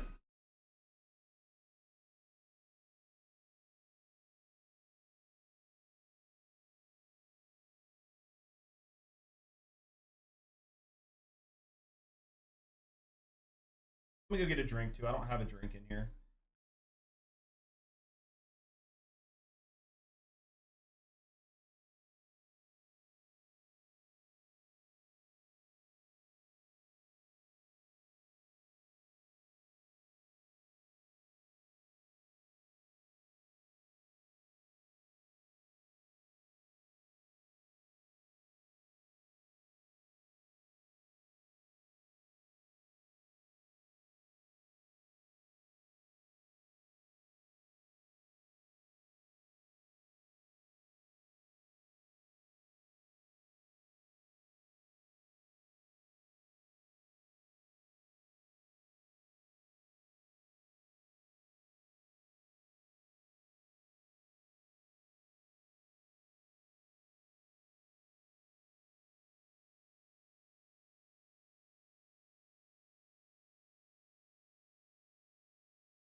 All right, let's go.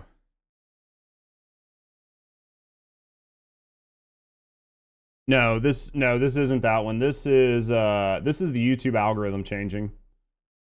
I want to talk about the YouTube algorithm changing. It might be a good video, it might not be, but sounds like the website wasn't for the streamers or agencies. Yeah, Charlie's being fair. Yeah, the big number issue.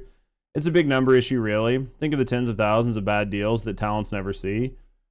The amount of deals that I went through, like when I used to work at Mythic, the amount of deals that I saw.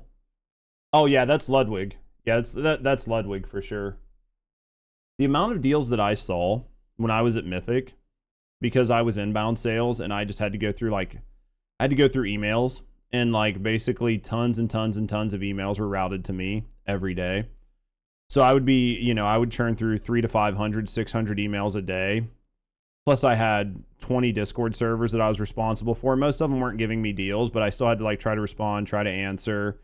And then I had, 30, 50, 100 friends on my Discord list where I was like private messaging them, trying to like churn up deals and shit. I mean, I was working 10 to 14 hours a day. I was working 10 to 14 hours a day, and I was seeing hundreds of proposals, thousands of proposals, like thousands of proposals a week. It was just a sheer volume, and the sheer volume that you were trying to go through while trying to hit your sales goals, while trying to hit your sales targets, right? Like while trying to do all of these things was insane, dude. It was so much to try. It was so much to try to deal with. It absolutely was. I don't remember if I put a marker for Charlie's stream. I'm going to do it here. I'll go back if not, but. All right. I think we're going to watch this. All right, boys. So what do we got here? Marcus. Steve, how's work going, man?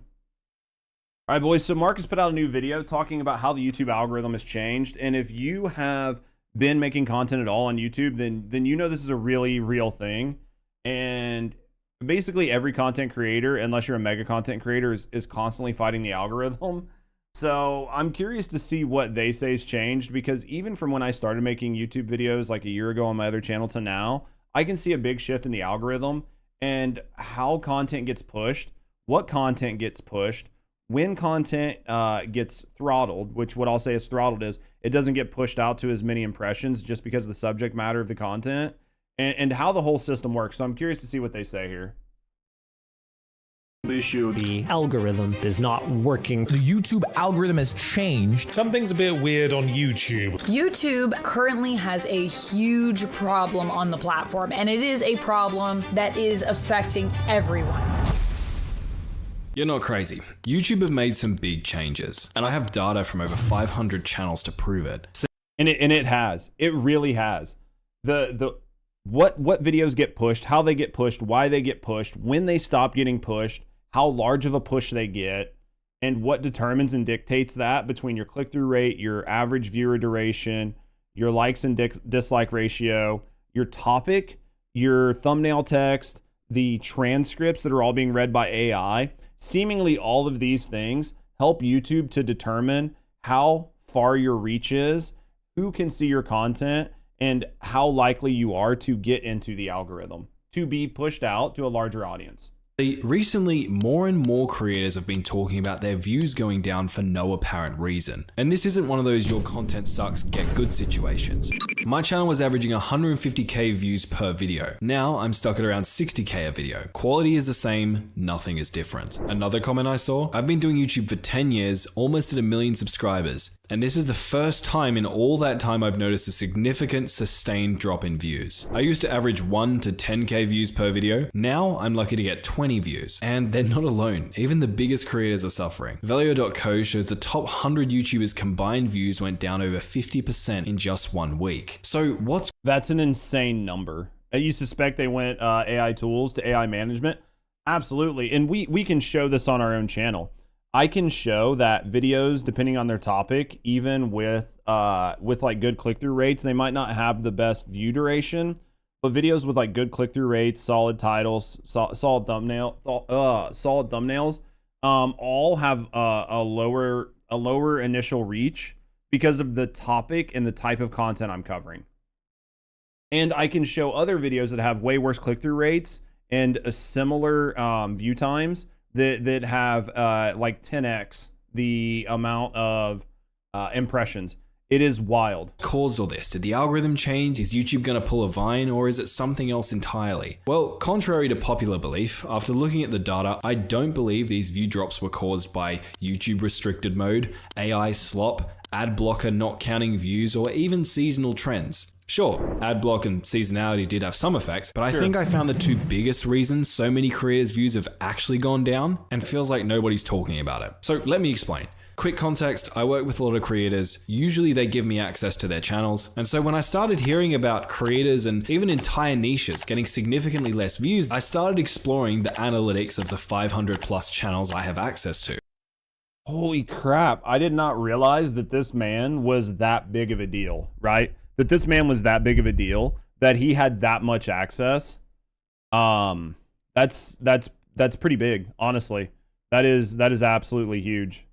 864 impressions, 3% click-through rate, 245 views. I feel this. And what I found has honestly... I mean, honestly, if you are... So say you're a guru, you're somebody that works to help turn around channels, analyze channels, find trends. It's not really that surprising that this person would have access to be able to... They might not be able to be an editor, but they might be a managing editor to where they can get on, they can view statistics, they can see your board, but they can't just like turn off your YouTube channel, right? And even so, like there's like legal implications. More than likely, this dude is just really big in the space. And that would make sense if he has access to 500 channels. Made me a bit scared for the future of YouTube. So what I did was I exported all the data from these channels I had access to and created this graph, which overwhelmed data lines, I get it. But this graph is actually one of the keys to uncovering where these view drops have been coming from. It shows the combined amount of views being generated by shorts across over 500 channels I have access to. Each colored line represents a different traffic source. So for example, the purple line represents the amount of people clicking on shorts they see in the search results. The pink purple-ish line, I know I'm an artist, that shows the amount of viewers clicking on shorts they see in their homepage. Now let's just follow these lines for a bit. If we come back here to 2024, you can see that both the pink and pinkish purple line are relatively low. And this tells us not as many shorts were being promoted in search or on the YouTube homepage. Which is good, because as we all know now, the search in the homepage is full of YouTube shorts. You type in that you're looking for a video, a guide, a tip guide, or you just want a question answered. You get like 3 videos and then like 100 rows of YouTube shorts, right? But then in early 2025, you can see they start to go up. They get particularly high in April and May, before dropping down a tad and... Look at this though. This right here, this is the suggested content. So the suggested content, not that much, right? Like shorts aren't being suggested to people a whole lot. Channel pages, it's kind of went up some, but it's not really showing up on your channel pages. Other YouTube pages, it's pretty low. I don't know what this is. This looks like channel pages. It's definitely the search and the browse feature has just exploded in the amount of shorts that are being showed. This is absolutely insane to look at when you look at the chart, because that shows how much YouTube is prioritizing short and short form content over their standard long form content. Stabilizing here. And here's what I want you to look at. Notice how much higher these lines are here, where we are now, compared to where they were back in 2024. And keep in mind, this is 1 year.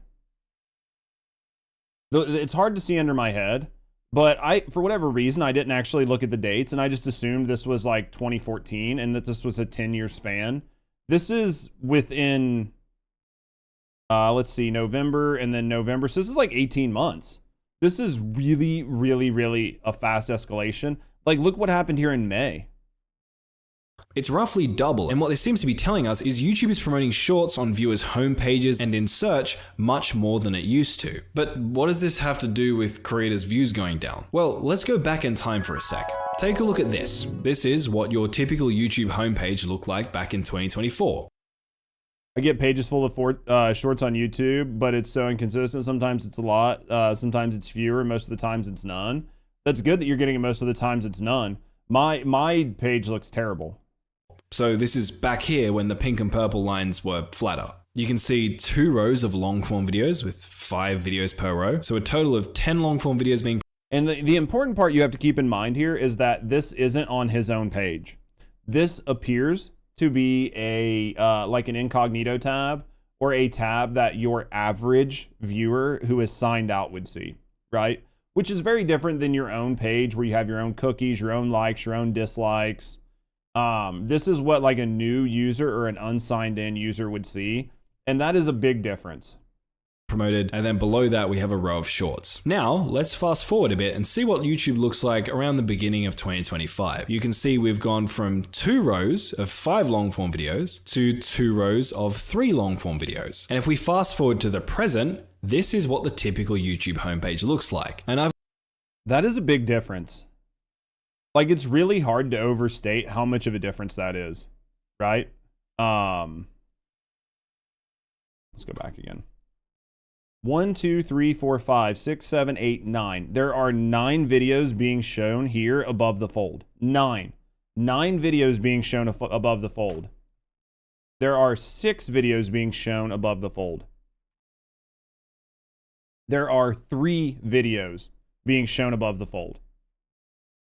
Let that sink in if you're somebody that's a YouTube content creator and you're prioritizing long form videos.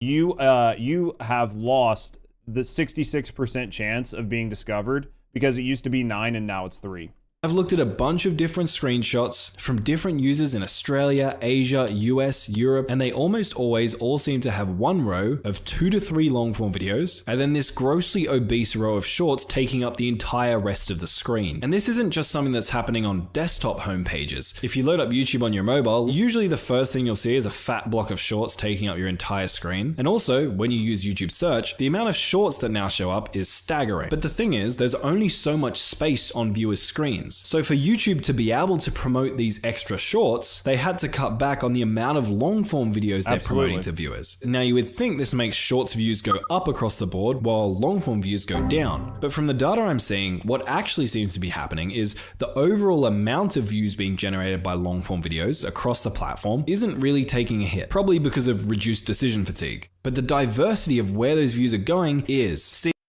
and that right there is hugely telling. I think that being able to just draw that distinction is very, very solid. And I think that it is going to explain why the algorithm feels bad for most content creators.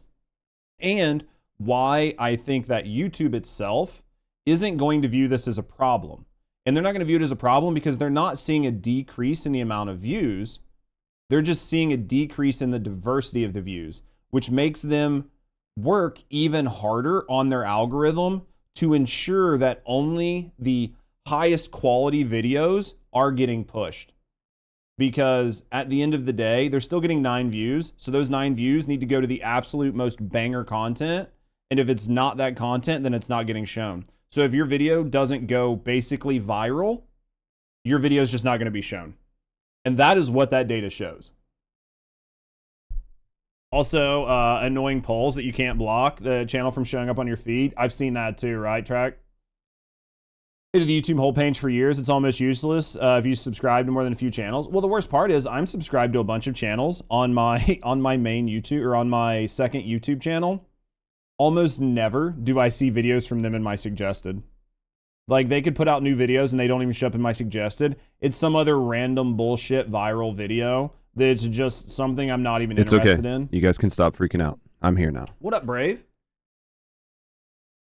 Drinking out of cups. Drink some more soda for you. Being a bitch. And it sounds like I'm not the only one, right? Like, Track is seeing it. Wordu's seeing some stuff. I mean, are you guys all seeing it? I feel like we're all kind of like seeing the same thing. And YouTube homepage is a disaster. I used to be able to go through and find videos that I wanted to watch, but even as like a React video, like a React channel now, it's so hard. What up, Brave? It's so hard for me to actually find videos because I can't find anything if I just go to my homepage or go to suggested. If you're a creator, instead of fighting for 1 out of 10 available slots on the homepage, like back in 2024, you're now fighting for 1 out of 2 to 3 available spots. And so naturally, less videos make the cut, and so views aren't getting distributed to as many middle-class creators. And this is super painful, and I am really happy that he is pointing out exactly how this is happening. Because I think that this is something that every creator needs to know about. Fuck, my life, woke up in a car and new car across the street at a cigar bar and still drunk. Jesus, man, did you at least have a good day? I mean, that sounds like a blast. At least you had a good time, right? When it comes to searches, I either see nothing from the channels I subscribe to or loads of hits from 1 or 2 channels. Yeah, it's dumb. I get better search results from Google than YouTube search. Yeah, it's because like here I'll show you this. Let me go to my channel. We talked about this earlier. I don't know that it's going to be relevant for this. YouTube search result. YouTube really decides what videos it wants to show and not show. Okay, so like this video here, it has 45 views. This video has 45 views. It has a almost 6-minute watch time, which is not bad, right? Like, it's 6 minutes out of an 18-minute video, but a 6-minute watch time is not bad. Let's be completely honest here. It has a 5% click-through rate, and it's went down here recently because it's not really being shown. And this right here is the important part. Video has this, like a 5% click-through rate. It has only really been seen to 100 impressions, right? And it's got 51 views. This video is by the paper, it should have done much better, but it's just not being pushed out, and it's not being pushed out in the same way. It has only got 1,000 impressions with a 5% click-through rate. Where if you would have shown this to 10,000 people with a 5% click-through rate, even if the rate would have went down from views through impressions, you still would have got a ton more views. but it just decided that it didn't want to push this video. And it's really hard to figure out what caused it, because it doesn't make sense with this impression rate and this duration that this video didn't get shown, right? But then if I look at this video has a lower click-through rate, about half. And it has a longer viewer ratio, like a longer viewer time. And this has been pushed out to 31,000 channels. And it's only got 77% from YouTube recommending your content, right? So you could say that maybe this is doing better because of the length of the view time, but it's a 44-minute video. So, you know what I mean? Like, this video is twice as long as the other one, and it's got twice the view time, and it's got a less click-through rate. It's got a lower click-through rate. So why, you know what I mean? Why is this video being pushed out and not the other one? And I think a lot of it has to do with the subject matter. But it's one of those things where you can clearly see where videos just don't make sense on who it gets pushed to and why it gets pushed. This one flatlined its impressions here. It flatlined its impressions. It has a 6.1% impression click-through rate, but it has a much lower audience retention of 3 minutes. But it's 3 minutes out of an 11-minute video. So even though it's like 3.5 minutes, this video is only 11 minutes. So why is this video not being pushed out to more than 1.6K viewers? And that's what makes it very infuriating as a content creator, because it's like, which content do you make? Which content do you prioritize? This video should have got way more views than it did, in my view. Maybe I misunderstand the way things work. But what can you actually do about this? Well, before I can get into that, we need to go over the second big thing I found. See, you might look at these changes, the number of available long-form video spots on the homepage decreasing, and think, well, this isn't going to affect big creators. Beast, Robo, Trahan, YouTube's golden boys. Surely they're not going to see a drop in views because their videos are definitely going to claim one of these top spots, right? Well, interestingly, from the data I mentioned earlier, it seems like big creators are experiencing view drops too. But where are their views going? Well, a while back I was talking to my bald YouTube wizard friend Mario, and he noticed something interesting. See, Mario works with some of the biggest creators in the world, and when he looked at their analytics and specifically looked at views coming from older shorts, he noticed that particularly around September, views coming from older shorts seemed to go through the floor. Now, when I heard this, I talked to one of my other friends and he showed me this graph. And the data here shows views coming from older shorts posted by the top 100 YouTubers. And again, you can see this very steep decline, particularly around September, where it seems like all the old shorts on these channels are just getting promoted less. So that is a big deal too, because now you're incentivized to just make new content and new shorts and push them. And you are de-incentivized to make high quality shorts, because those high quality shorts are no longer evergreen content, which is really weird for YouTube, right? Like YouTube, the whole idea when you make long form content is the idea that it will be evergreen. The topics you talk about, unless they're, you know, highly topical, people will still click on the videos. They'll watch your backlog. They'll show up on the search results, and people will be interested because it's, you know, they're curious and their mind is driven to check it out. And the idea would be the same behind your shorts, is that if you make good high quality shorts, that those high quality shorts would still continue to be evergreen content. But doing this is going to de-incentivize people to make high quality shorts and incentivize people to just churn slop out as fast as possible to get brand recognition. So it seems like YouTube have adjusted their algorithm to have a recency bias, basically taking more views away from older content and allocating it to newer content. But where does all this leave us, and what does it mean for the future of YouTube? Well, a bunch of things have happened. We've had the seasonality trends of people going back to school, the ad block issues where YouTube wasn't able to count views for some desktop users. But from what I'm seeing, the two biggest issues are, one, less screen real estate being allocated to long form videos in favor of shorts, and two, older shorts dying off and getting less views than newer ones. And here's what's concerning about all of this. See, I was just at the TikTok Awards. I met a super talented TikToker, 600k followers, getting tens of millions of views, and she was still working a full-time job while living with her parents. Holy now, crap. I'm not sharing this to shame her, I'm sharing this to illustrate a problem. 80 to 90% of the short-form creators I meet are starving artists. They all talk about how jealous they are of long-form creators. Short-form content is just so much less sustainable. The ad revenue sucks, the conversion rate's terrible, sponsors won't pay as much for it, and in the past we've seen extreme versions of what can happen when content creation becomes less sustainable. And I mean, that is true though. Even among content creators, most content creators despise the fact that they even have to do short form content. Most streamers don't want to make shorts. They don't want to make TikToks. They hate doing it. They hate the format. They hate the content. It doesn't really drive people to their brand because it's 2 to 3, other than like Queso, right? But like most creators, doesn't really drive people to their brand. Takes a lot of time to try to make it good. Most creators feel like it's a waste of time. And even like YouTubers, I believe, would rather make their long form content and not have to come up with they want to make long form content that you sit down and watch and enjoy. And there's a level of nuance in these conversations because they last 8 to 10 minutes, right? You can make a point, you can talk about things, you can explain things to some level.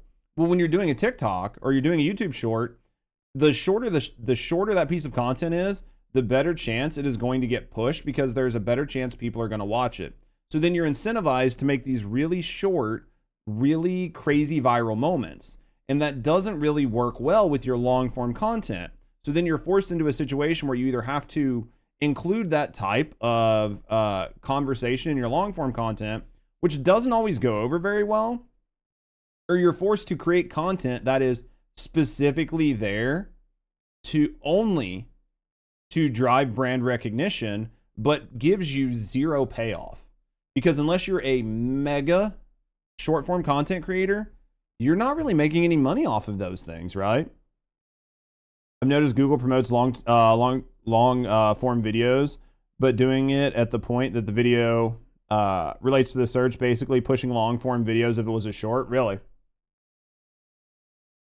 Platforms like Vine didn't die because viewers stopped watching, they died because creators got sick of getting millions of views while still struggling to make ends meet. Now, Absolutely. I've spent hours talking with YouTube, and my impression is they are genuinely good people. Mostly, they're trying to tune the algorithm to reverse engineer what viewers want to watch. But if YouTube chooses to chase short-term metrics at the expense of long-term creator middle-class sustainability, the system starts to break. See, if we look 5-10 years down the line, the next generation of innovators, the people who are going to push YouTube forward and do things we've never seen before. The next beast, Robert Trahan, that creator is somewhere out there right now. But if YouTube becomes a platform where more and more creators have to work 3 times as hard for 50% of what they're currently getting, the chances of those creators quitting skyrockets. That's not good. It hurts the diversity and innovation that keeps YouTube fresh. And we know that freshness is something viewers care about too. And it's true. I mean, just looking at what I do as like a micro YouTube channel, right? Like we recently rebranded. We're a very small YouTube channel. We've decided to change our content, more commentary, more talking head pieces, more news and politics, more like, industry and gaming. It's been a challenge. And in the first like month or so, the first month and a half, was trying to like refine the content I wanted to make. But now that I've like really refined the content, I'm working on, making my thumbnails, making all these things better. What I'm finding is that I used to hear people talk about fighting the algorithm, and I thought it was a joke. I was like, oh, it can't be that bad. Like just make like cool things. It is insane how much the algorithm will absolutely dictate your chance to succeed or your failure. And you can produce the best content that you can. And while you're trying to change your craft and harness it, you are constantly struggling to just get eyes on your content. And with it being even harder to get your videos out there, it is basically just failure after failure after failure until you find one that works. And then it's failure, failure, failure, work. And there is no sort of like ramp up that feels good or a world in which you can see it sustaining unless it blows up, because doing it and just trying to work through it and invest a lot of time and effort doesn't seem to work out as well for you. Someone watching this has better data than me. Feel free to reach out. I would love to be proven wrong here. But from what I'm seeing, essentially it seems like older shorts are getting a lot less views than they once were, and less digital real estate being allocated to long form videos on the search page and home page, particularly of desktop and mobile. So what do we do from here? Well, if you're a creator and you just care about getting more views, you don't really care about sustainability, I think now is a good time to be posting shorts. Competition for long form slots is getting tougher, particularly in certain niches. So if you want to get views on your long form videos, the tough love here is you're just going to have to up your game. But at the same time, if you or any creators you know have been experiencing these view drops, please share this video, post it on Twitter. And he's right. I mean, it's just going to be increasingly tough for you to get long form views. The thing about short form content is, and this is what I'll say about short form content as somebody who posts shorts. Shorts on YouTube are different than like TikToks or Twitter or X, I guess. And that is the type of content you post on YouTube has to be very clean and sanitary, especially when it comes to like YouTube Shorts. Because the Shorts feed is not segregated like normal YouTube. So if you're posting like commentary, you're posting thoughts, you're posting reactions, and you are encroaching on subjects that are a little bit edgy, doing that will basically get your short killed if you're not paying attention.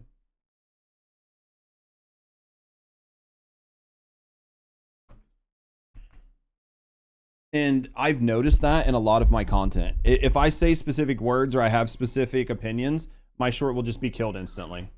And that's very disheartening to work on a bunch of content and just have it killed. Is YouTube Short liking shorts because it costs them less in payouts? I don't think so. I think what it boils down to, is time on platform. And I think that time on platform and view duration. And they're finding that people who go to the platform seem to be watching this content, right? Like they seem to be gaining a larger share in the short form content market. That's why they're pushing it, right? Obviously, their long form views aren't going down. That's what was shown. The long form views aren't going down. They're just being consolidated into less creators. But they are gaining market share by picking up additional shorts viewers, and they're able to monetize their platform further by adding, additional advertising and stuff like that. And it's more time on platform, which increases a lot of their metrics. So I think the reason they're pushing shorts as much and they're trying to push new shorts is to just try to get people to come back for more and more content and more engagement on their platform, right? And that's why they're like looking at newer TikToks and not old ones, is because if they're recycling old TikToks, there's a chance you've seen it. So they're going to prioritize you seeing fresh content, which keeps you on the platform longer. Blame TikTok.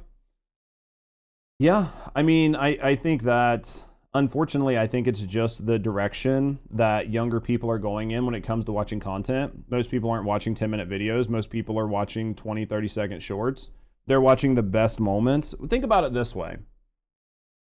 Most people like watching YouTube videos of live streams more than watching live streams. That's not to say everybody doesn't like live streams or that people don't like live streams, but typically most people will watch a live stream, but those same people, if they miss the live stream, they don't want to re-watch like the VOD of the live stream if the creator cuts those up and makes them YouTube videos. Because you can see the best moments or the best segments. You don't have to sit through all the bullshit. Shorts and TikToks are just that ratcheted up to 11. So now you don't even have to sit through the nuance. You don't have to sit through the conversations. You don't have to sit through the build-up. You just get the payoff over and over and over again. So it's just instant dopamine hits. And that's why people do it. You like video essays?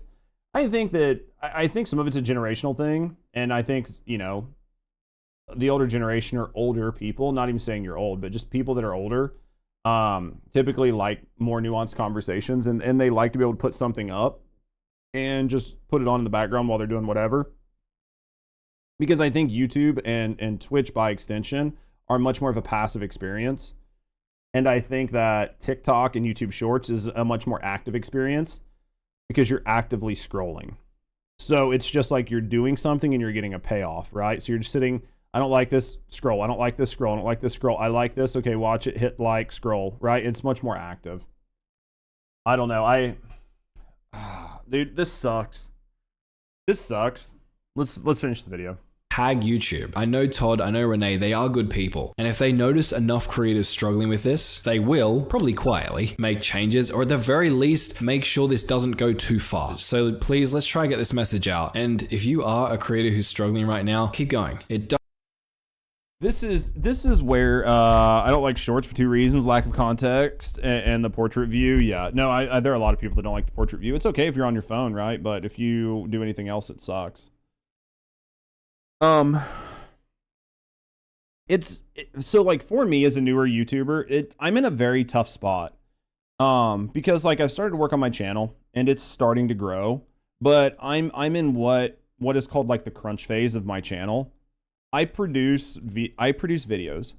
I think that my content resonates. I think my thumbnails look good, but they're not the best. I think my titles are good, but they're not always the best. I think my thumbnail text is good, but it's not always the best, right? Like I'm like constantly improving things on my channel, but I'm at the grind phase. And what that means is I need to grind for subscribers.